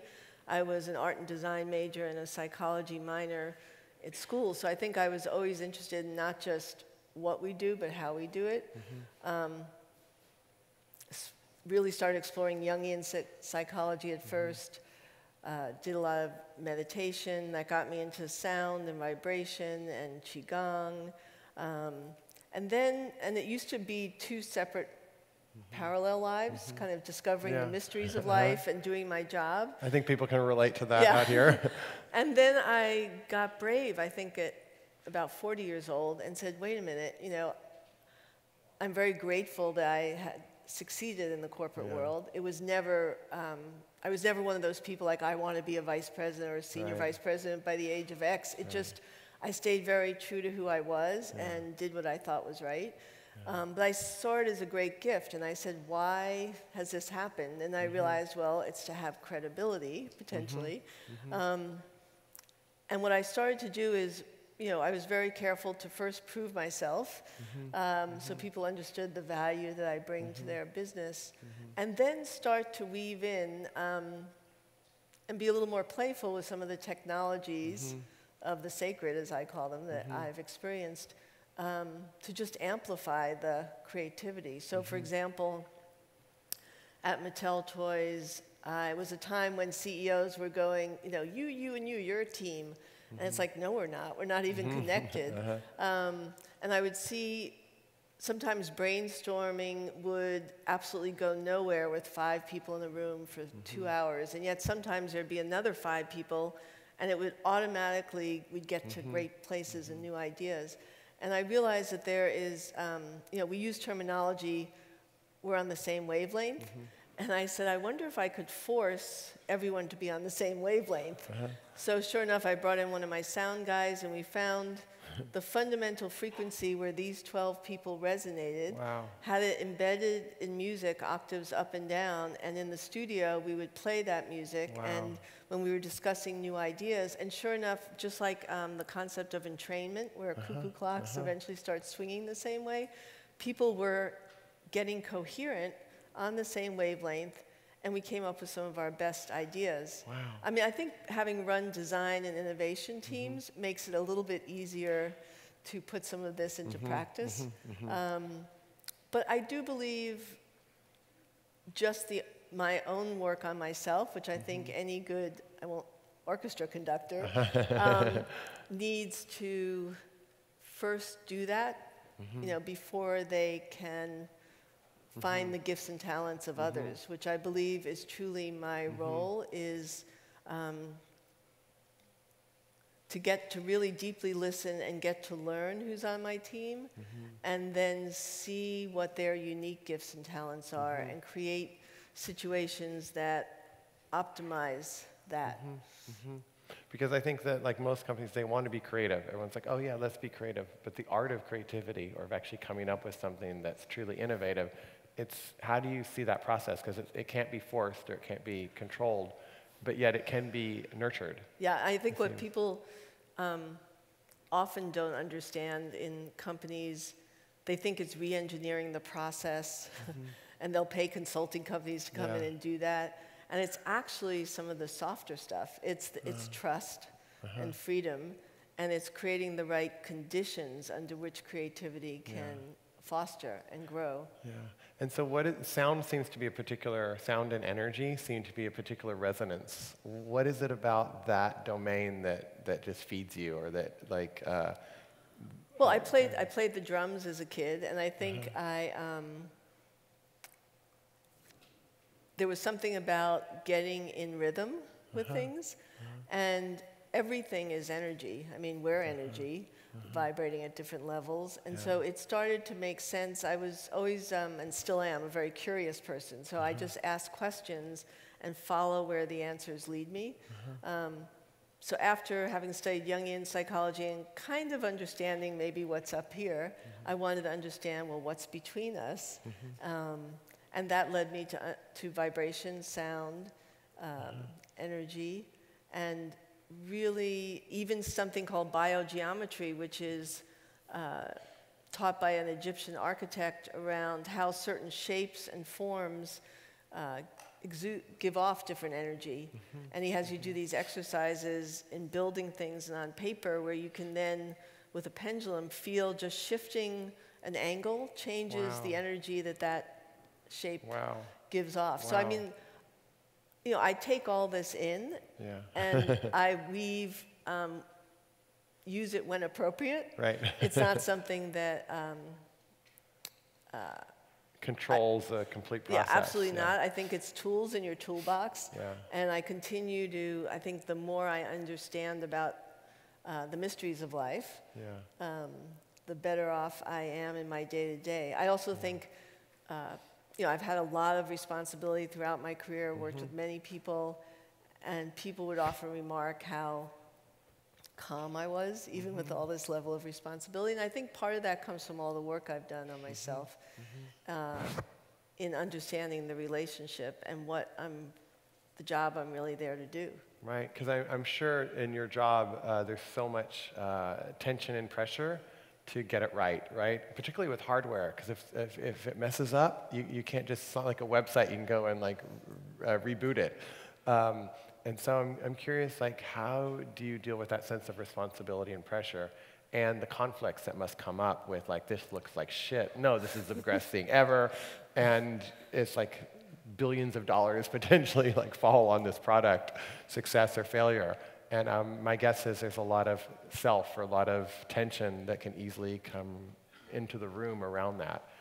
Yeah, well, when the team and I, we're co-creating truly together. Well, first of all, I believe what helps protect some of those mistakes is diverse teams. Because, and I don't mean diverse just male and female, I mean diverse perspectives.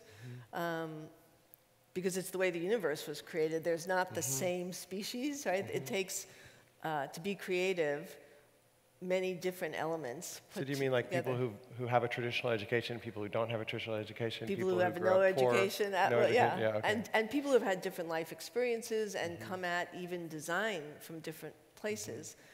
And then it's really talking through, you know, one of us may have an intuition about something, and then there'll be a different perspective, and we'll have dialogue back and forth and really always talk about why someone feels one way versus the other. And then at the end of the day, you know, you have to come to a conclusion and take responsibility and remember why you made those decisions. And that's all you can hold yourself accountable for. So I think it's a practice of making sure that everyone is heard.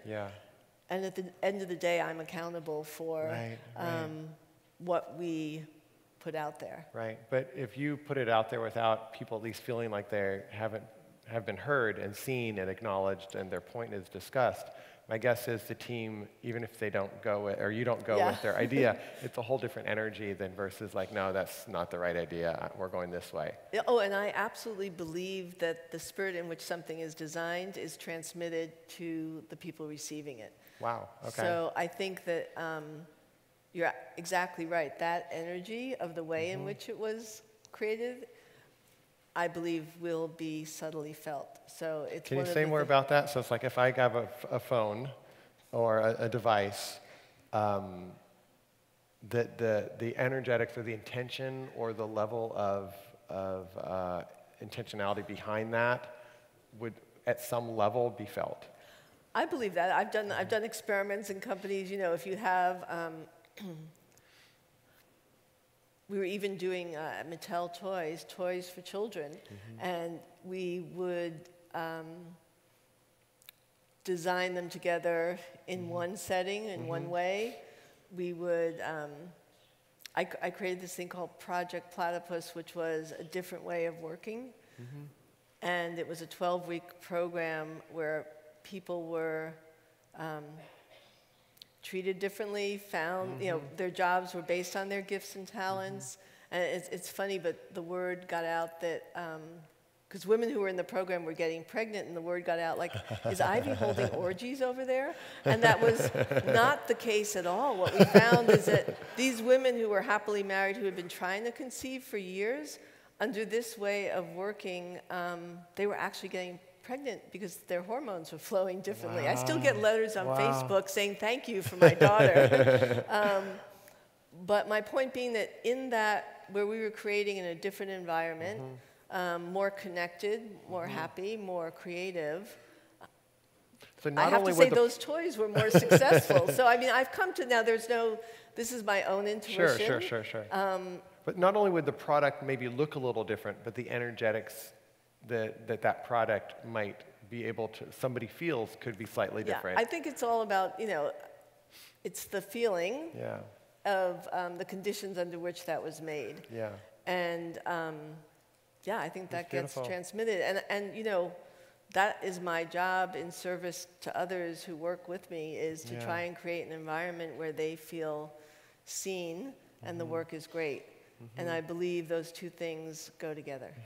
So last question, thank you. Okay. We had a Tarana who kind of created Me Too last night and just speaking about kind of the healing that we're all going through as a society and a world. And I think there's this like blending of the masculine and feminine that we're also discovering, both in companies and in society.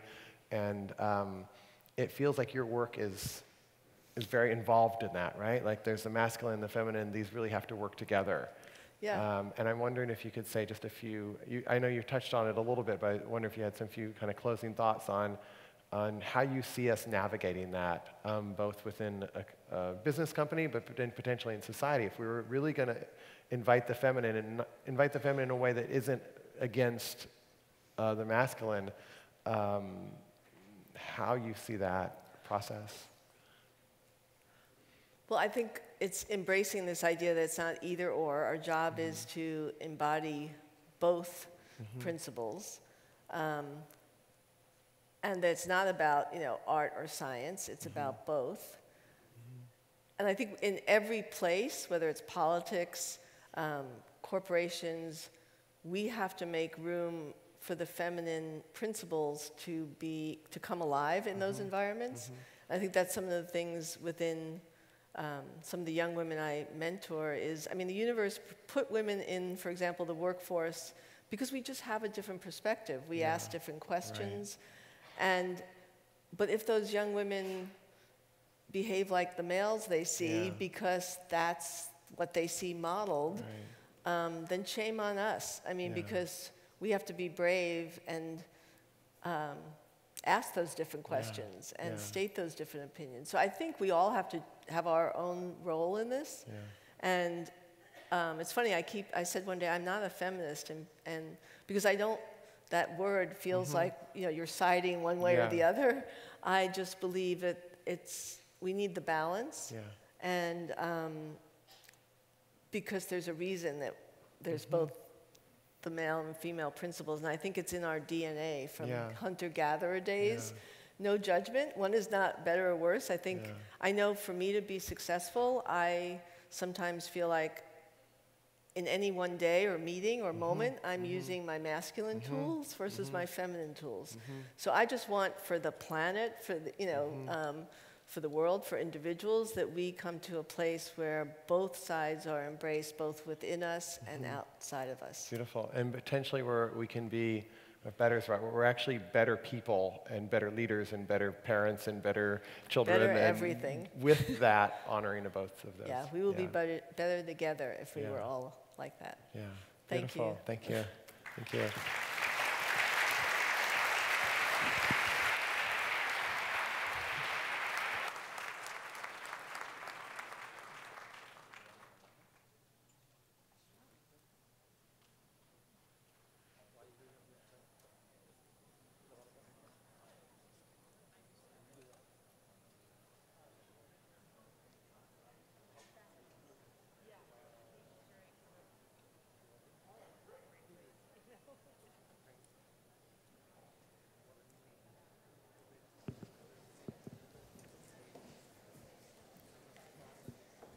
Thank you to Ivy and Soren.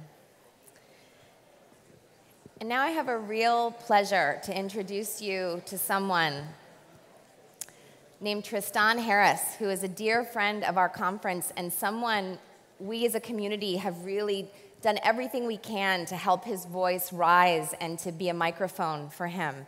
And the world is finally listening. It's very exciting. He's been called the closest thing Silicon Valley has to a conscience by The Atlantic magazine and was the former design ethicist at Google. He became a world expert on how technology steers the thoughts, actions, and relationships that structure 2 billion people's lives, leaving Google to engage public conversation about the issue. He recently started the Center for Humane Technology, a movement intent on reversing the digital attention crisis and realigning technology with humanity's best interests. He is out there fighting for all of us. He's going to be in conversation with Laurie Siegel. She is a senior technology correspondent for CNN and editor-at-large for CNN Tech, covering the intersection of technology and culture. Siegel is also the host of CNN's first CNN Go original, Mostly Human, with Laurie Siegel, a 6-part investigative docuseries exploring sex, love, death, humanity through the lens of tech. An award-winning journalist, Siegel specializes in investigative reports showing the impact of technology on our daily lives, building on her long-standing focus on innovation and entrepreneurship. Her work appears across all CNN platforms. She's here with us at Wisdom 2.0 for the first time. Please welcome Laurie and Tristan.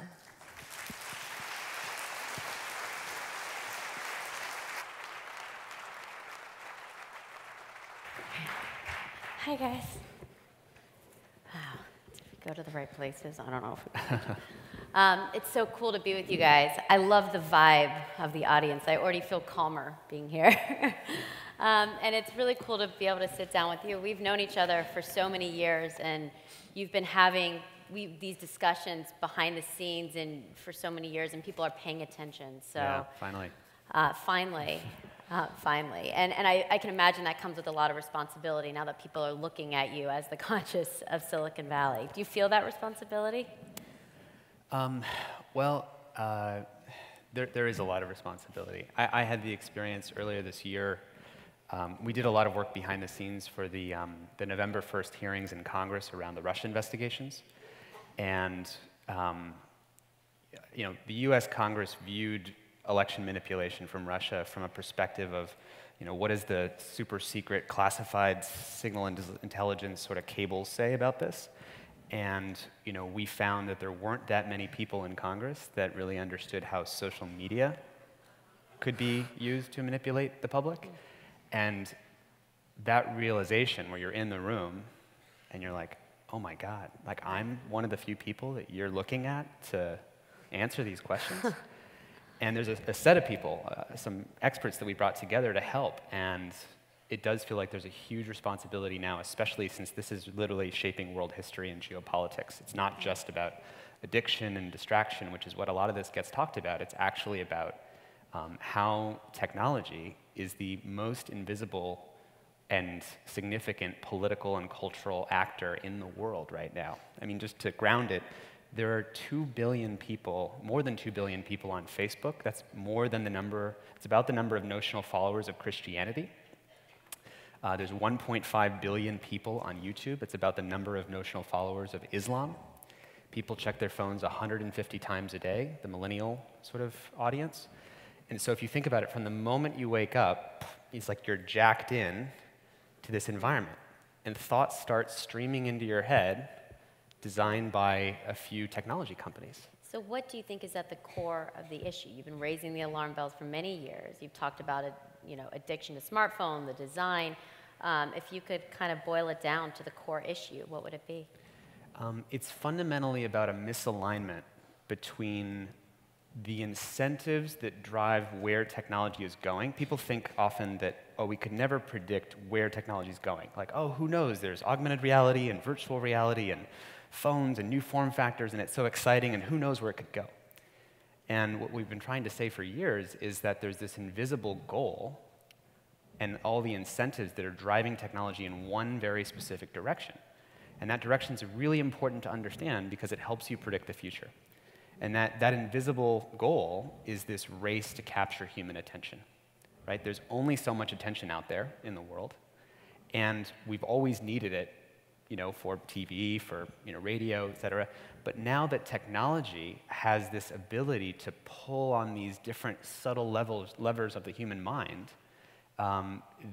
we're getting better and better and better at manipulating the kind of human social animal. And when I was a kid, I was a magician, and so it really, that's important to understand. If you think about magic, right? Magic works on all human minds. It doesn't matter if you have a PhD. It doesn't matter what language you speak. It's a study of the limits and instincts of how human minds work.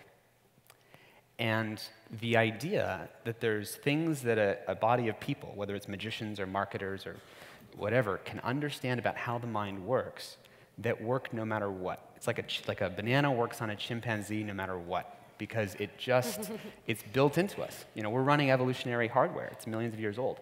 And so we have this technology environment which is evolving in this very specific direction of saying, how can I find out how to capture people's attention? And so it's like evolving and mutating new forms of bananas to pull us into staying on the screen. And the problem is, as it gets better and better and better at giving us these kind of bananas or sugar or whatever rewards, it's disrespecting the other dimensions of human life. So whether it's a parent whose attention needs to go to their kids or to their spouse or to the community, Facebook or YouTube looks at a parent and it doesn't see a parent, it sees a vessel of attention that it needs to suck out, right? And so it says, what can I do? What can I show this human being that will perfectly capture their attention? And it's not that it's hurting you, right? But it's the reason when you land on YouTube and you think, I'm just going to watch this one video, and then suddenly you wake up 2 hours later and you're like, what happened? It's because you landed on a supercomputer that's playing chess against, your mind is a chessboard, and it's playing chess against your mind, and it can see way more steps ahead on the chessboard because it knows way more about your mind than you do, which is a really hard thing to accept. It doesn't mean that we're weak or we're wrong or we're bad. It's just that, if you remember when Garry Kasparov was beaten by the AI at chess, once that happened, it doesn't unbeat Garry Kasparov. From that moment onward, in all of human history, the computer can see more steps ahead on the chessboard. It's like humans can't play chess against computers anymore. It's done. And then you take AlphaGo and Google, if you know about this, it's like this is a game that was never solved in AI for many, many years. And then suddenly, just recently, this new system that Google's built can actually beat the best AlphaGo player in the world. And when you land on YouTube, it's figuring out what are the perfect auto-playing videos I can show next. And the problem is, back to your point of what is the problem, is that the things that work best at capturing attention are not necessarily the things that strengthen the fabric of society, because as we found out in the last election, conspiracy theories work really good at capturing people's attention. And without anyone at YouTube having that intentional desire, it recommended lots and lots of conspiracy theories to people on YouTube. But ultimately, there's this tension, right? Because these are multi-billion-dollar businesses that are built on getting us to pick up our phone and look at our screens, and the attention economy, as we call it. So what's the solution? It's not just putting away our phones, and you can't really ask tech leaders to build products that we don't want to use. So we've kind of entered this really weird spot where we're all kind of hooked, but we're not really sure what the solution is, and should tech leaders build out products that aren't trying to grab our attention, and how do they do that with these billion-dollar businesses? Well, the elephant in the room is the business model of advertising, right? So long as stock prices are propped up by or directly coupled with how much attention we can suck out of people's brains, as long as that relationship is one-to-one, you can't tell YouTube to not autoplay all those videos. You can't tell Snapchat to not put streaks, to put teenagers in this false obligation with each other. You can't tell Facebook not to personalize or filter bubble people into different echo chambers, because these are all things that are the best forms of capturing attention. So the reason we started the Center for Humane Technology, which we just announced 2 weeks ago, you might have seen the article about it, is that the purpose of technology, as it was discussed in the 1980s with Steve Jobs talking about what is technology for? The idea of a computer is it's supposed to be a bicycle for our minds. It lets you go to new places, have new forms of creativity, new destinations, new frontiers. It's like if you look at the locomotive capacity of a human being without a bicycle, we don't do so well. You give us a bicycle and we can do all these new things. And what's happened with technology is we've just totally drifted away from empowerment. And so the idea of designing technology in a humane way is about first turning the telescope inward at ourselves and understanding how we really work. Like, we're all vulnerable to social validation and social approval. But we've created an environment that is basically giving us hyper-frequent, exaggerated forms of social validation every single moment, because these tech designers kind of know how to do that.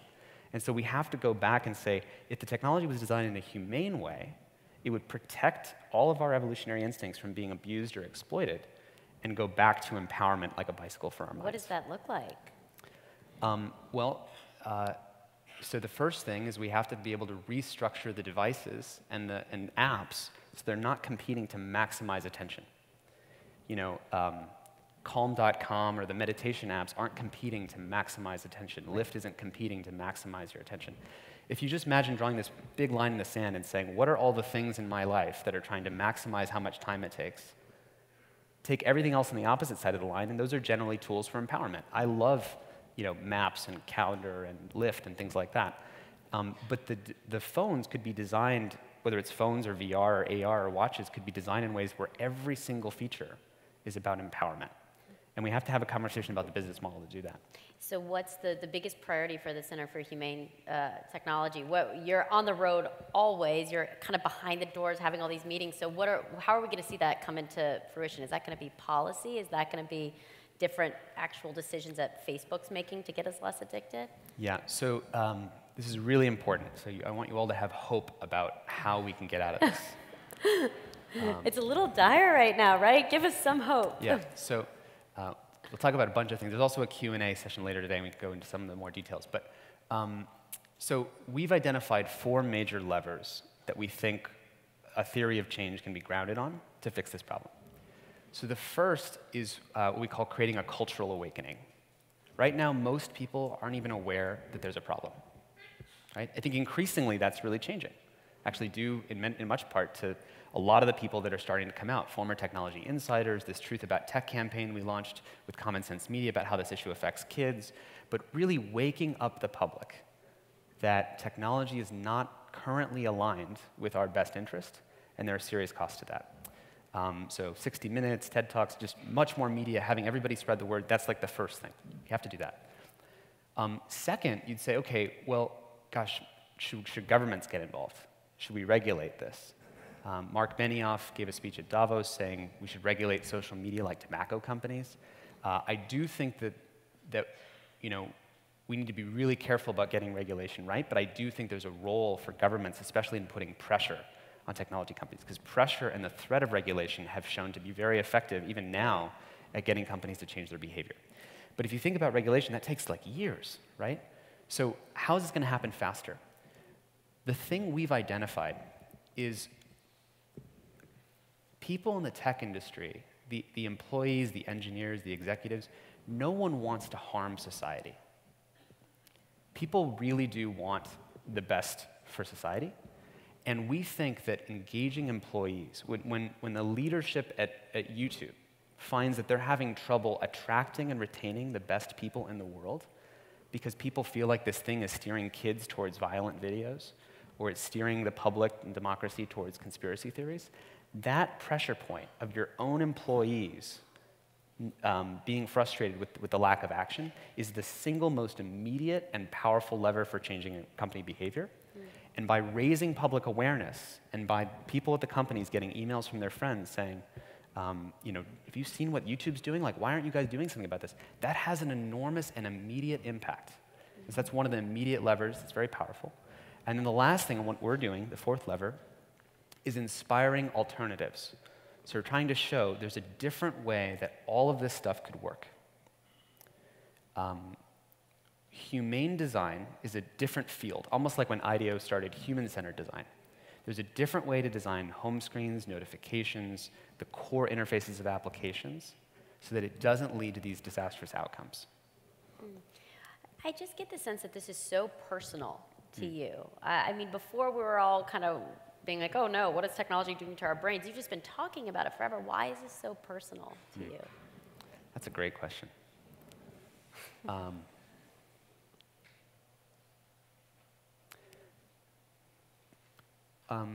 I think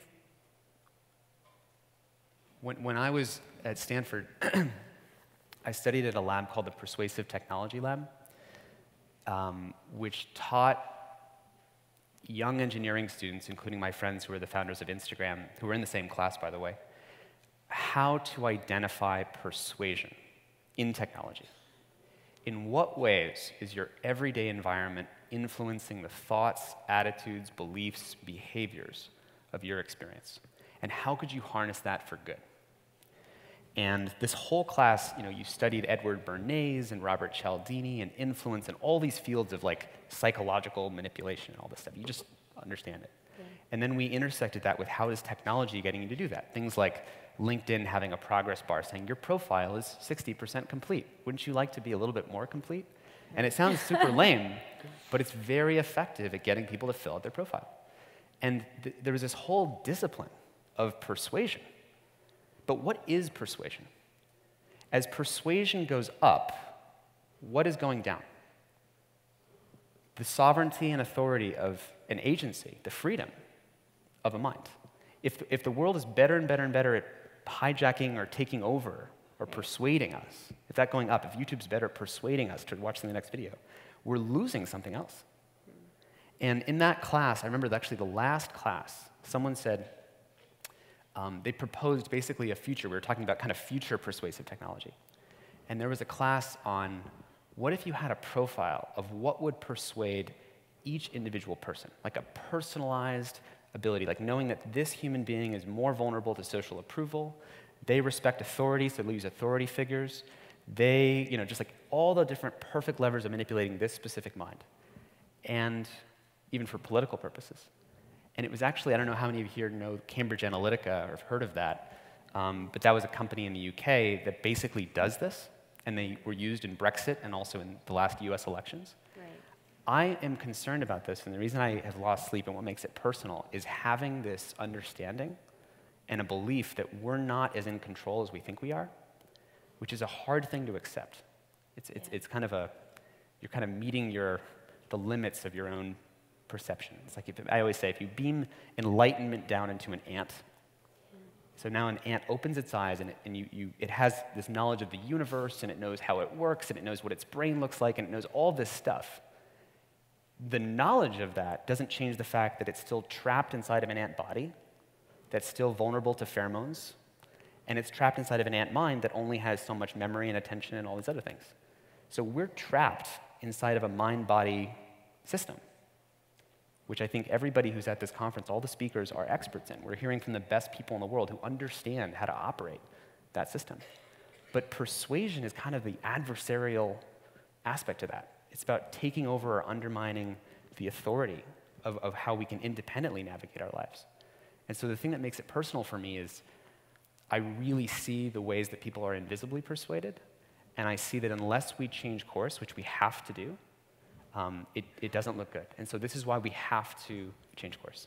We live in this era where we keep hearing the words unintended consequences.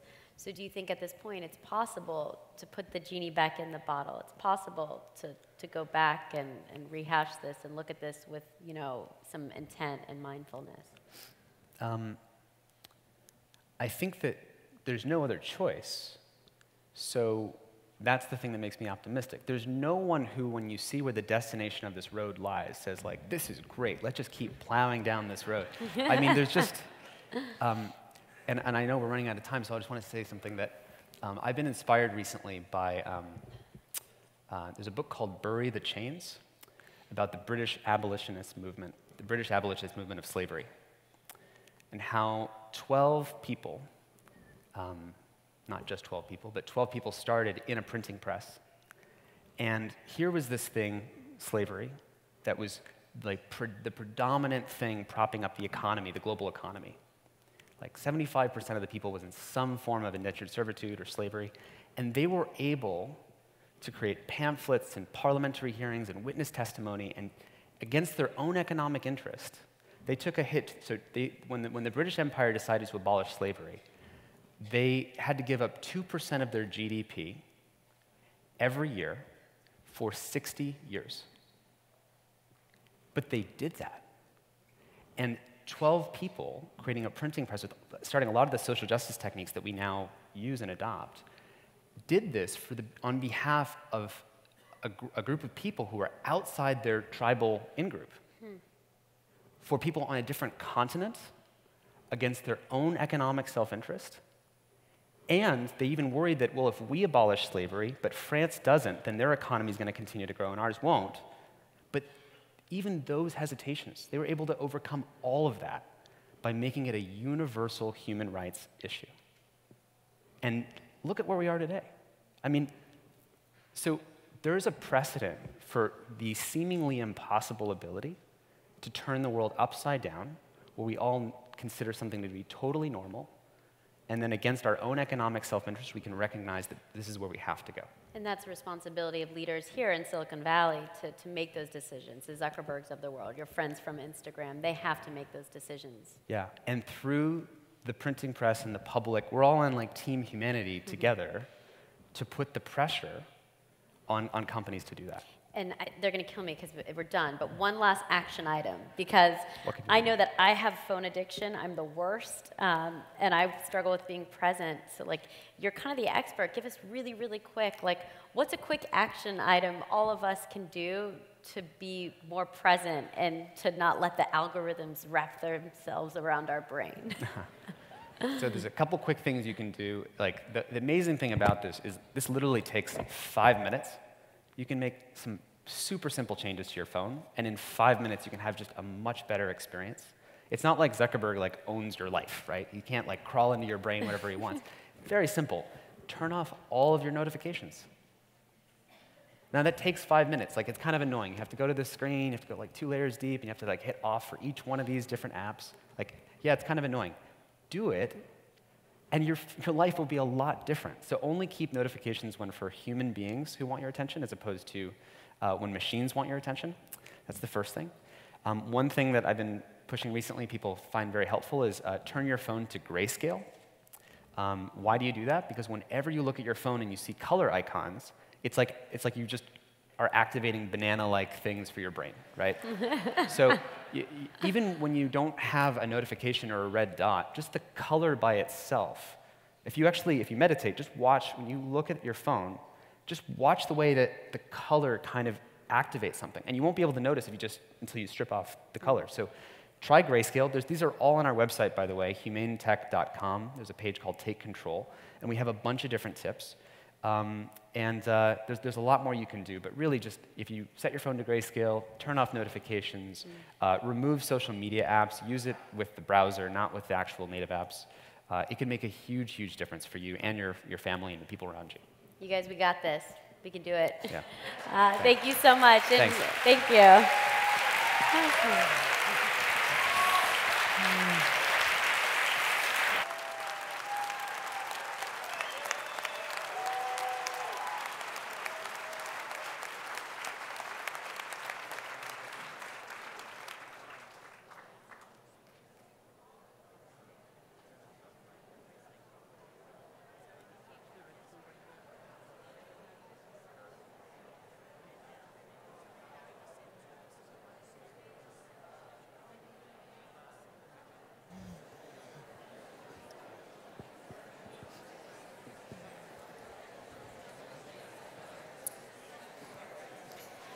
I was glad to hear you all feel the same way about Tristan and Lori as I do.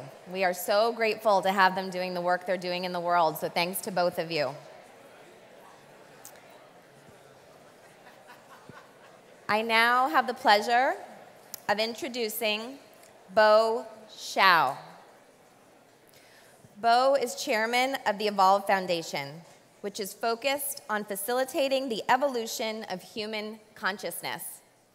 At the age of 29, Bo retired, raised a family, and traveled around the world for 10 years. He also co-founded and is a managing partner of Matrix Partners China, which became the leading venture capital firm in China with over $3 billion under management. He is a significant investor and board member of multiple billion-dollar companies.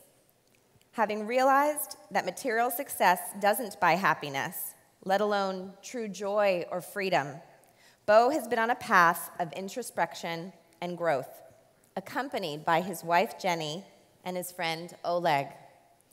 He's not sure what the purpose of his life is, but he feels so fortunate to have so much love in his family and to be so blessed in his life. He's ready to give back and wants to learn as he goes. Please welcome Bo to the stage.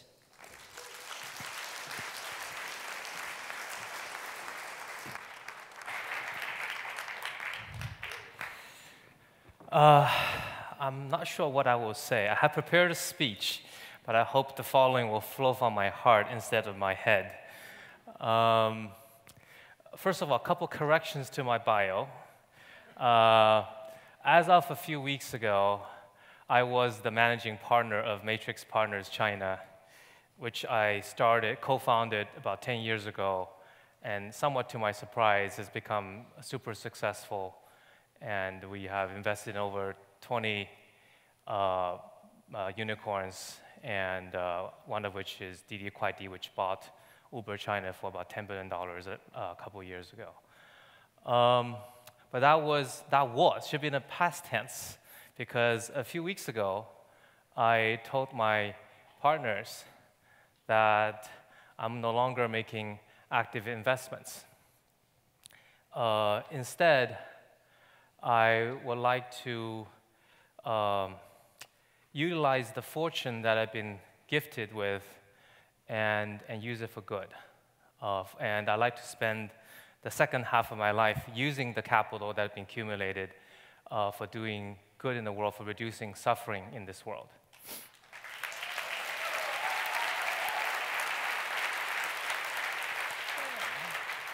So I started a family foundation, and along with my co-founder Oleg and my friend, one of the things that we are doing is this foundation is devoting about $100 million as a first project to invest in a special type of entrepreneurs.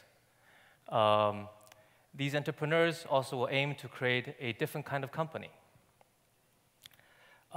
These entrepreneurs are first and foremost interested in the inner work first, that their own journey toward freedom and toward wholeness. And they also then will be using technology to enable other people to be on the same journey and to facilitate their growth as well. So somewhat to my surprise, I sent a message through the social media in China called WeChat to about the 380 CEOs that our fund invested in as a sort of a goodbye notice. Overnight, this happened last week, overnight, this message got forwarded probably over 10 million times in the Chinese internet sphere. And virtually every technology entrepreneur, venture capitalist received this message probably more than a dozen times. I was really very surprised.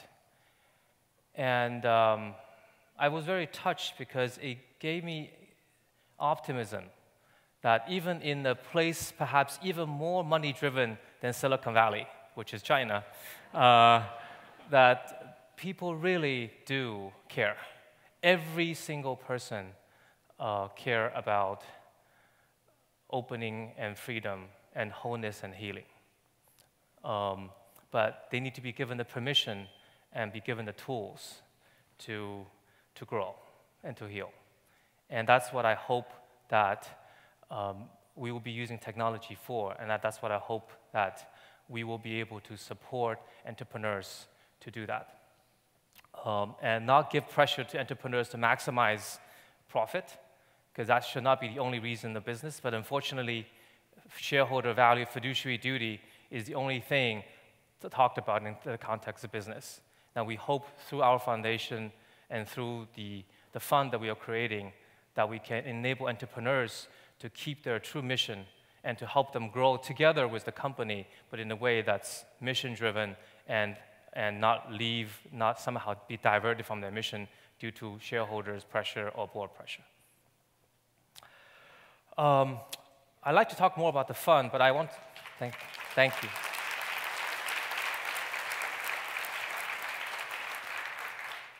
I would love to tell you more about the fund, and if you want to find out more, you can go to Evolve Foundation's website. But I'd like to tell you more about myself first. And I want to share my story with you and tell you why I'm doing this and where I hope things will become. I was born in China 44 years ago, and I was born in a poor family, but like everybody else in China, we were poor. But I was very good at math. And I won lots of national math competitions and then won a scholarship to go to Harvard College.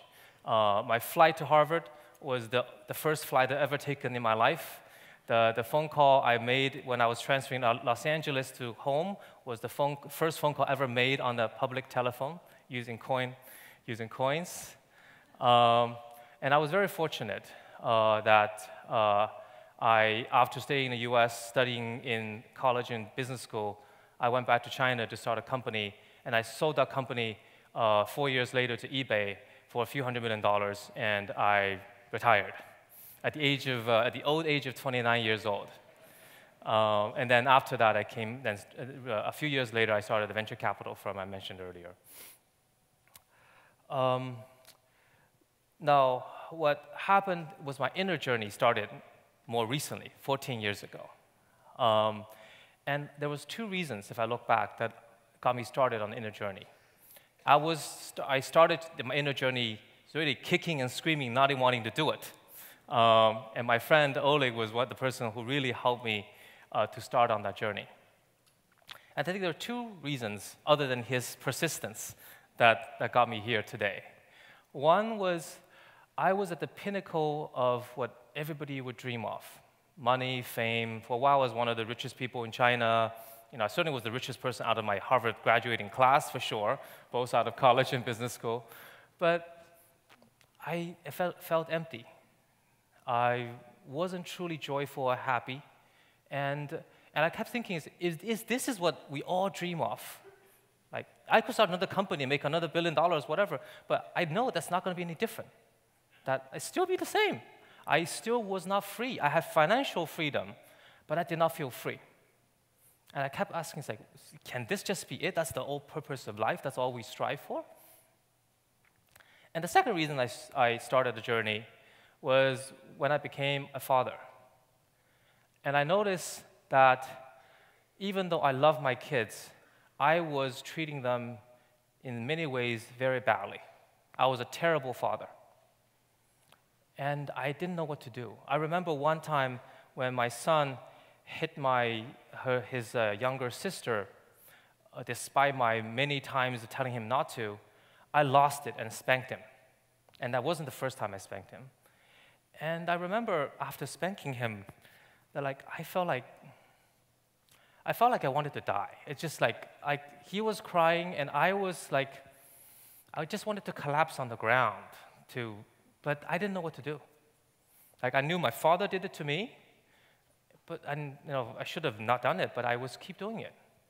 I couldn't help myself. I was very confused. I had everything in the life, but I didn't feel like I really was living the life I was meant to live. So I started a journey with help of my friends and my teachers of meditation, mindfulness. I follow a a particular path called Diamond Approach, which is informed by modern psychology and Sufism Vedanta. And also, I've been fortunate to met many good teachers. And I think I made 4 discoveries I'd like to share with you that has driven me to do what I'm doing today. The first discovery is who I thought I was is not the real me. That I, like all of you, built a shell around me. That the shell was meant to please my parents and other people, and the shell was to prevent me from feeling hurt by other people. And I actually even remember the specific moment that felt like, oh, I really need to perform for other people. That was a moment when I won my first math competition. The night before, my father brought home some ketchup. We were very poor. This is the first time ever we have seen a bottle of ketchup in China, in my home. So without his knowledge, I took a taste of it. And when he found out, he was very upset at me. He probably spanked me. And the next day, I came home, and I asked him, he looked really in good mood. I asked him, like, can I have another taste of the ketchup? And normally I would never dare, but he looked so happy that for some reason, despite myself, I asked that question. And he said, Bo, you can have as much ketchup as you want. I was shocked. I was so shocked. And I mean, he never, like, I was expecting him, like, either to scold me or just, and then he came down and hugged me. Came to his knees and hugged me. And then a few minutes later, he told me that I won the math competition in Shanghai. I was number 1, clear number 1 in Shanghai, which is like a city of 15 million people. To make a long story short, I went on to win more than a dozen national math competitions in China. But I developed a belief from that moment on that to get love and for people to see me, I need to be number 1. And that belief is still somewhat in me today, despite all the work I have done. That's very hard for me to believe that other people will want to be with me unless I'm somehow number 1 or somehow special. The second discovery, well, let me finish the first discovery. Then I discovered actually there is a real me inside, that I might not be in touch with it all the time, but in the moments when I'm truly free, when I'm really this consciousness, there's nothing else is needed. All the questions go away. And I wish I could have that divine, close to divinity all the time, but just a few times of taste, and hopefully more and more, is pretty amazing and pretty profound. So that's the first discovery. I'm running out of time. I need to hurry up a little bit, looks like. There's still 3 more discoveries to go. So the second discovery is that the heart matters more than the mind. And that's a hard thing for me to believe. I didn't even really know the heart exists. And I know I closed my heart, now thinking back, when I was very young. I remember there was a specific moment when I was crying because my father was very unreasonable and unleashed his fury on me for something that I'm sure I wasn't wrong about. And I think even when I was young, I understood if he was angry and I did something wrong, okay, maybe he loved me, he wanted to correct me. But that was one moment I remember, like he was really upset at me, and I didn't do anything wrong. He just couldn't control his rage, and he was hurting me. And I remember there was this clunk, shutting down feeling I changed my worldview at that particular moment, that people are not necessarily good. I need to protect myself.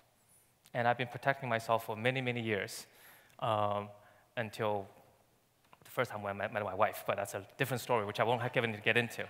But when I felt, and I think all of you in this room, when you feel your heart open, it's the most beautiful and most profound experience one could have.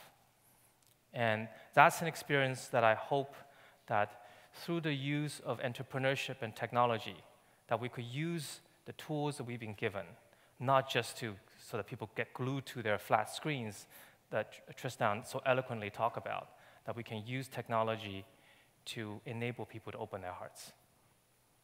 And I think it's possible. Third discovery is that when the one's heart opens, wisdom flows through.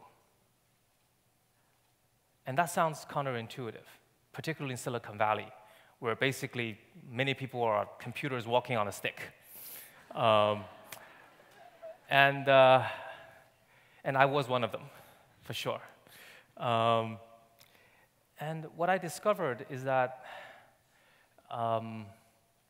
the mind is very powerful, and our human beings been bestowed a mind, can do wonderful things in this world. But this world has been increasingly being consumed by the mind, and it's incomplete. And this incompleteness is creating all these problems in this world, whether it's environmental or Facebook or whatnot. It's the root, in some ways, the lack of wisdom that flows through the heart is one of the deepest problems we face today. I remember recently reading that Steven Pinker's book, a professor at Harvard, talks about the decline of violence in the world and quote-unquote enlightenment. And Bill Gates says it's his favorite book of all time. And I think that's somewhat misguided.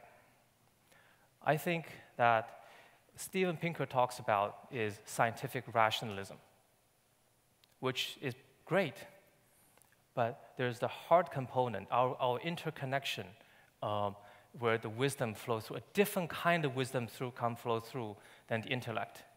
And that's something that's lacking in the world.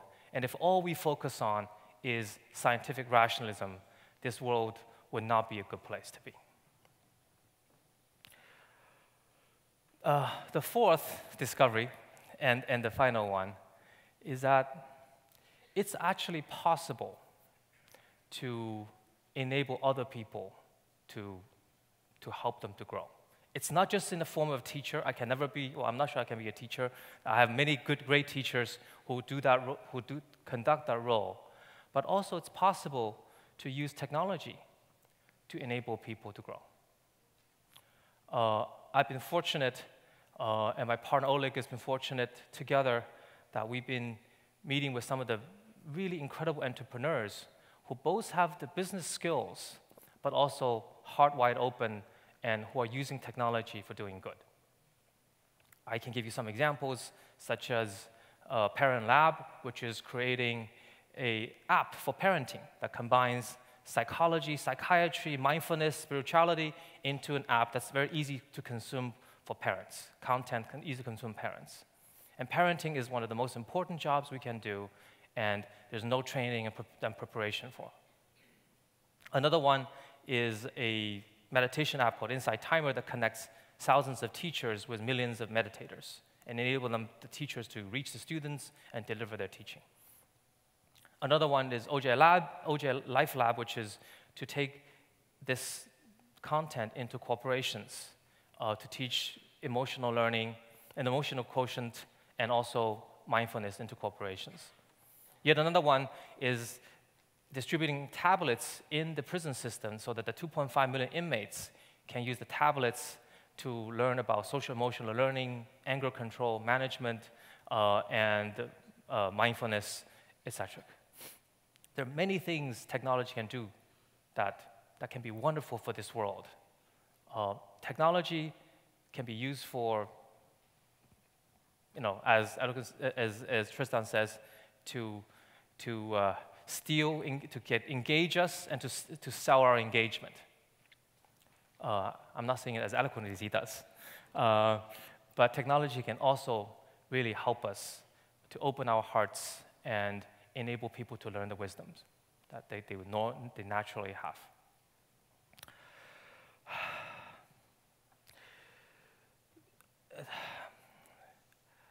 I'm not sure what my life will lead to. That's what I was saying in the bio. Increasingly, I do now. And it has been a journey that's taken me for 10 years, and I hope to continue to be on. And one of the things I've learned is that my own development, the level of my own development, will determine how much good I can do. The ego, as one of my teachers said, is a very tricky bastard. It's very easy to be doing good and by being consumed by the ego. I remember a year ago when I started doing philanthropy that I met a couple of friends who are young and doing great things. I think both of them in this room. They're doing great things with their life. They are 10 years younger than me. They don't have nearly as much resources as I do, and they're doing great. They're having so much impact on the world. And my first reaction when I met them was distress. It was total distress. And at that moment, I realized, wow, unless I can continue to work on myself, I will not be doing the good I'm meant to do, that I could do. And I think that applies to so many of us, including the people who are far more successful than I am, that the amount of good we do is limited by the amount of work we do on ourselves. And in some ways, working on oneself and learning how to love oneself is the most selfless thing one can do. And with that, I will end my talk exactly on time. And I just want to express my gratitude to all of you in this room, because sometimes I still have doubts about what I do, about the journey I'm on, and being here, having the support from all of you is transformative for me. And I thank you for all of you for being here, and I look forward to journeying together with all of you going forward, hearts wide open. Thank you.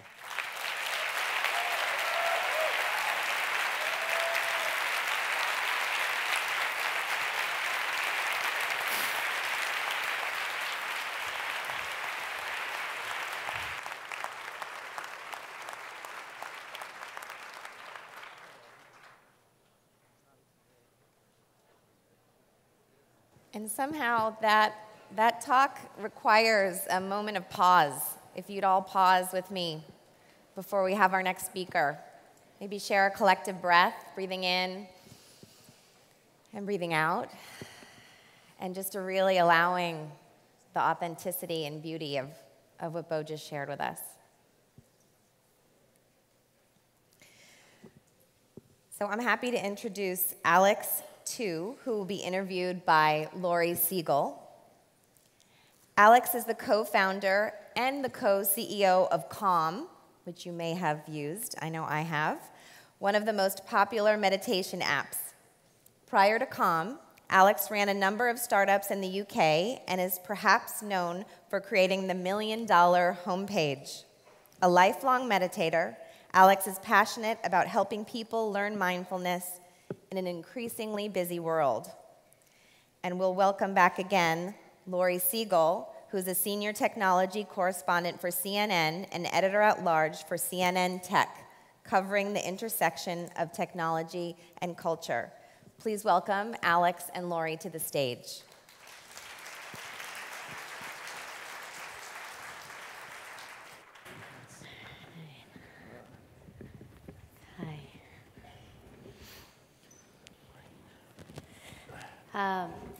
Before we talk about Calm, can we just take like a quick second to talk about the $1 Million homepage? Certainly, because you kind of like can. made a ton of money selling pixels on the internet, which should only make him legitimate as he talks about Calm. So like, take me through that. Yeah, well, this is about 13 years ago. I was rather broke and off to university and had been working on schemes to try and make some extra money all my life, really. And just in one late-night brainstorm, I wrote down the rather ludicrous question of how could I become a millionaire before going to university? And this is like 2 weeks away from university. So, you know, I was just messing around. And then I thought, well, what if I sold 1 million pixels for $1 each on a one-page website, and maybe it's so silly that it would get some attention.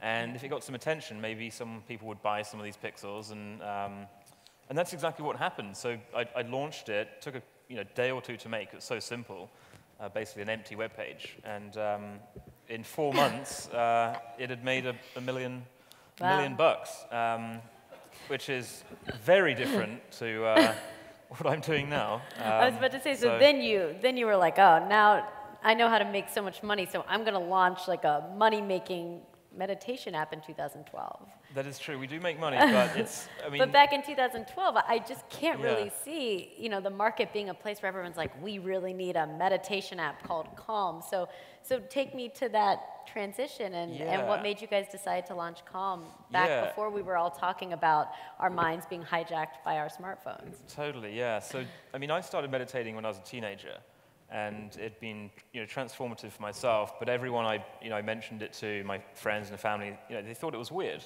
And I was like, no, it's not. Trust me, you should do it. Like, read this book or listen to this guided audio CD.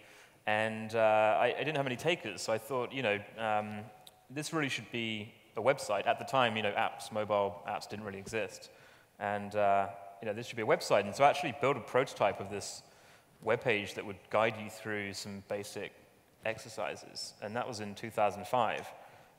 But it never got off the ground. I was broke, so I just sort of shelved that idea. But it was sort of percolating for many, many years. And then in 2012, got together with my co-founder and the other co-CEO, Michael Acton Smith, and we'd been talking about this idea of making a meditation app and helping bring meditation to a whole new set of people who otherwise wouldn't be interested. And then we thought it would be important to have a good name and to make it really accessible in the design. It would have to be beautiful, and we'd have to present it in a way that people could feel that it wasn't weird. And so that's what we did. And in 2012, it was tough to raise the first investment that we needed to start the company.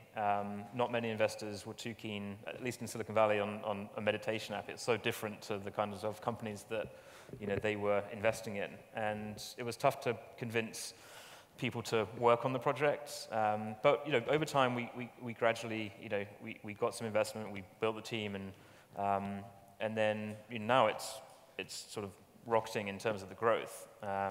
So it's been a fun journey, but there's a real shift happening, and there are real tailwinds in the space of meditation and mindfulness, but also more broadly just health and what we call mental fitness, where the interest is, the last 50 years has been sort of like a focus on physical fitness and physical exercise, and I think we're seeing this big shift now, which Calm is a part of that. Can you give us any numbers to kind of show? You say you're now seeing kind of this exponential growth. Yeah. So we got to our first 10 million downloads of the Calm app in just over 4 years.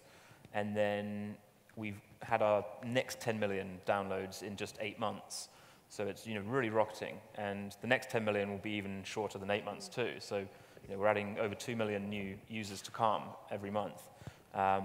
And it's just, it's encouraging. It's encouraging that so many people are now really actively taking care or looking to take care of their minds. It certainly seems like there's been a shift. I have to ask the question.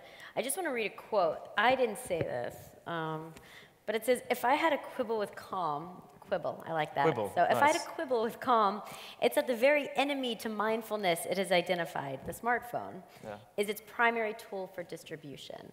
So I'm sure you get people who ask you this all the time. Isn't the idea that we need to get away from our phone and we need to go near, I'm not the best at meditating, so I could be wrong, but we need to go near a stream or we need to kind of be away and take a second. How do you negotiate that? Yeah, well, I think the best place to try and help people is where they're at, and people are on their phones. And so it's an amazing way to reach people. And I don't think there is really a tension when you actually dive in. We've reached 20 million people, over 20 million, and we've reached them through their phone. I'm not sure there would be another way we would have done that, you know? And so in some ways, the means justifies the ends. But I don't think the phone itself is the enemy. I think it's what we do with the phones. And, you know, Tristan was talking about, you know, how some apps are super useful, right? Calendar's great, maps are great, and some are designed to steal your attention. And Calm, I think, falls into the former camp, where, you know, we're actually a useful app. And I think the other thing that is key is that, you know, all of our content is audio, really. And so you're not interfacing with the app a lot, hardly any time. You're tapping on the content you want to listen to. So, you know, when you're actually meditating, you're not engaging with the phone. It's just like having someone in the room speaking to you. So it's not, you know, demanding your attention and time. So yeah, I don't think there's that much attention. Who said that? I didn't write down the person. It was from, I think it was from a British paper. You know, they're always the have, worst. They have the best voice. I love how opinionated they can be. Well, I wonder if there are any, you know, so now Calm is there. There's Headspace. There are all these different ones, and so the idea is to keep getting more users. Now, when we look at entrepreneurs and we look at building successful products, Tristan's talked about this a lot. You know, there are certain things you can do to make people keep coming back, to almost have these tempting product decisions that lead to addiction to this app, whether it's Facebook or Instagram. So I'm sure it's tempting for you guys, and there are certain product decisions you could make to get more users and to get people to be more engaged, but that would be directly against the intention of the user who wants to be able to meditate. So have there been any product decisions that you guys have chosen not to make in order to make sure you're in line with the intention of the people using your product? Yeah, it's a great question. I mean, we think about this all the time. How do we strike the balance between, you know, enticing people in to use Calm and to meditate at the same time as not overwhelming them or annoying them or stealing their attention? And so we don't use much in the way of push notifications. You can opt in to a daily reminder with Calm, and each day you get a different tip, but it's very much like, you know, we're not pushing things out. We wait for people to come to Calm when they're ready. You know, we use email and social media and things, but you know, I think one example in terms of the product decision, you know, we have this idea of streaks. So if you meditate 2 days in a row, you're on a 2-day streak. If you meditate 10 days in a row, you're on a 10-day streak. And most of the Calm users enjoy that idea of being able to get onto a streak, and they're meditating on a regular basis. And, you know, but we do hear that some people, when they at least lose their streak, get unhappy. And it's a real tension, because we know that it motivates a good portion of our users. Right. And there are some people who, you know, it can upset if they lose their streak. And so we keep streaks, but recently we've been thinking, how can we do it more mindfully? So one example is, rather than losing a streak, we're going to shift it so you complete a streak, and it's like, well done, you know, just present it in a more Instead of like you're failing. Yeah, you haven't lost a streak. You've completed, like, amazing. You've done 30 days in a row. That's great. Like, let's start doing it again when you can. So, you know, there are definitely things we do that we try and use to motivate people to meditate. But I think it's better than motivating people just to check mindlessly a feed. So. What trends have you found have worked? Obviously, there's been a lot of iterations of the app throughout the years. So what are you seeing people are doing the most of? What's interesting to you? Yeah, so I mean, we started out, you know, focused purely really on meditation. And in the last couple of years, we've actually broadened out our offering. So we found that, you know, meditation for a lot of people was great and transformative, as it can be.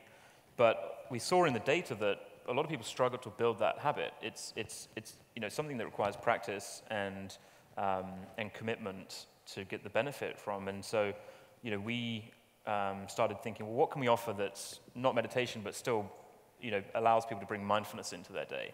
And we had seen that sleep was a big motivation for people coming to Calm. They have poor sleep or trouble getting to sleep. So we actually created a feature called Sleep Stories, which are bedtime stories, but really for adults. And it sounds almost ludicrously simple, but it's been probably the biggest area of growth aside from meditation. Wow. What kind of story? I mean, sleep stories for adults. I mean, yeah, what does that look like? But the thing is, they're super effective because, you know, when you're trying to get to sleep, you know, the sort of your inner dialogue can keep you awake, right? And so some people listen to podcasts or, you know, or audiobooks, but those are often very, very interesting. And with sleep stories, they're less interesting. They're still interesting, at least at the start. But so you tell a mediocre story? We tell a mediocre story. Let's have a go. Try it. Oh, everyone, close your eyes.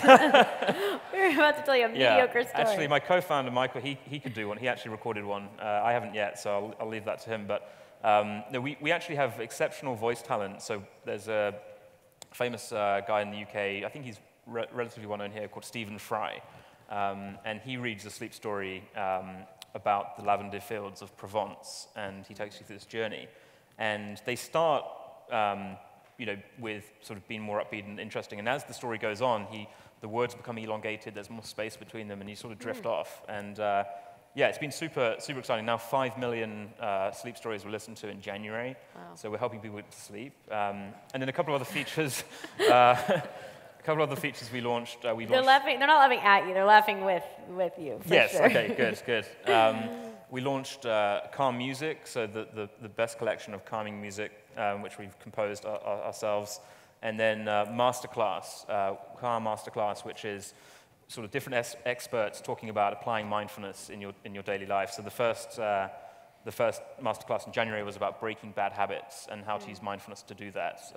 And the expert there was a guy called Judson Brewer, who's a psychiatrist and addiction expert. So we've kind of broadened out from just teaching meditation, and now we have all these different features and pieces of content that can help people bring mindfulness and calm into their lives. How do you view the competition? Because you have Headspace, which has something like $75 million in venture capital money. You guys haven't raised nearly as much. I almost feel weird saying competition when it comes to meditation apps, because I feel like you guys all just meditate and feel and hope positive things for each other. But you're also building out, these hopefully multi-million-dollar, billion-dollar businesses. Right. So how do you view competition like Headspace? Yeah, I mean, Headspace have done a fantastic job. I think Andy is a brilliant teacher. I think that, I think the competition is good. I think it's good for the world that there are multiple apps that appeal to people in different ways. I think there's a saying that a rising tide raises all ships, and I think that's true in the meditation space because, Headspace and Calm and other apps are just familiarizing people with meditation, which is great. And there are lots of people who use, Calm and Headspace and other apps, for different reasons. So I think that what they're doing is great. I think that we have a slightly different take on things and have a slightly different offering. But I think, competition is healthy. Where do you see this going in, say, 5 years? Are we even still going to be using apps? Are we all going to be in augmented reality places where we're all meditating together? I don't know. What does the future look like for Actually, you guys? that idea is not far off. I think there is something really interesting in synchronous meditations done through the internet. Maybe VR and AR will play a part of that. I think those platforms are pretty early. So I think the apps will be around. But really, I think we think about Calm as primarily audio. That's our output, and we're excited by the proliferation of audio-based devices like Alexa and Google Home and other things like that, because they just sort of fit seamlessly into your environment rather than kind of being another screen. But I think in the future, VR and AR are definitely really interesting. Explain, so what could that look like with these operating systems? So with Alexa, in the morning Alexa would be able to guide us in all these different ways? I mean, she's our new Calm teacher. Yeah, so I think just, right now Alexa and Google Home, they sort of wait for you to, sort of ask the devices, for content. But I think what'll be interesting is when they learn to give you content at the right moment and suggest it. So if you're feeling stressed and unhappy, maybe those devices could actually suggest a meditation. But it's early days. I think the market is still growing for those devices, and we're just keeping a close eye on it. How about physical spaces? Do you guys see yourselves opening up Calm, I don't know, hotels? Or am I just giving you all these ideas and you can give me a cut? But I don't know. Will there be physical, because you talk about mental fitness almost being like physical fitness was, and you had these apps, but you have Nike stores, you have all these physical spaces. So yeah, well, I think what Nike has done for physical fitness over the last 50 years is pretty amazing. Popularizing athleticism and movement. And we like to think of Calm perhaps one day being like the Nike for the mind. It's sort of an internal phrase we have. And perhaps that means we would have physical spaces, like places people could go, maybe sanctuaries in cities. My co-founder is pretty intent on buying an island and calling it Calm Island at one point. Oh. I think a lot of people would need to go to that island right now at this current moment in time. I think that we see the future of Calm being more than just an app. Definitely there are lots of moments in a day where products or services that could be great. I mean, we launched basically a sleep mist last year, which is essential oil sort of base product where you spray on your pillow at night. It's a beautiful, beautiful scent. And the idea is that you'd spray your pillow and hear a sleep story about. I was about to say, hear your adult bedtime the lavender story. fields of Provence. And so we like that idea of like, can we create new rituals where Calm, the app, can be used with physical products too, and those could be great reminders. And there's definitely more to be done there. We have to wrap up because it's saying please be mindful of time. So now, especially with the Calm founder, I can't not do that. But I do want to say, I can imagine building a business, even if it's like a meditation app, which is all based on kind of peace of mind and mindfulness, has got to be challenging at times. So what do you tell yourself on your worst days, on your most challenging days? I mean, do you just like fire up the app and meditate a lot, or how do you as an entrepreneur deal with some of the darker moments and the times that aren't calm? Well, meditation has been a major factor for me, and also having great team around. My co-founder and the team we have at Calm are just fantastic. So that helps a lot. I think in the early days were harder, to be honest, because there was just no interest in what we were doing. Not really, just a very little bit. Now it's obviously growing fast. So meditating is important, and physical exercise and eating healthy, all those things. But if in doubt, open the Calm app. Great. Thank you so much. Thank you. Appreciate it. Thanks. Right.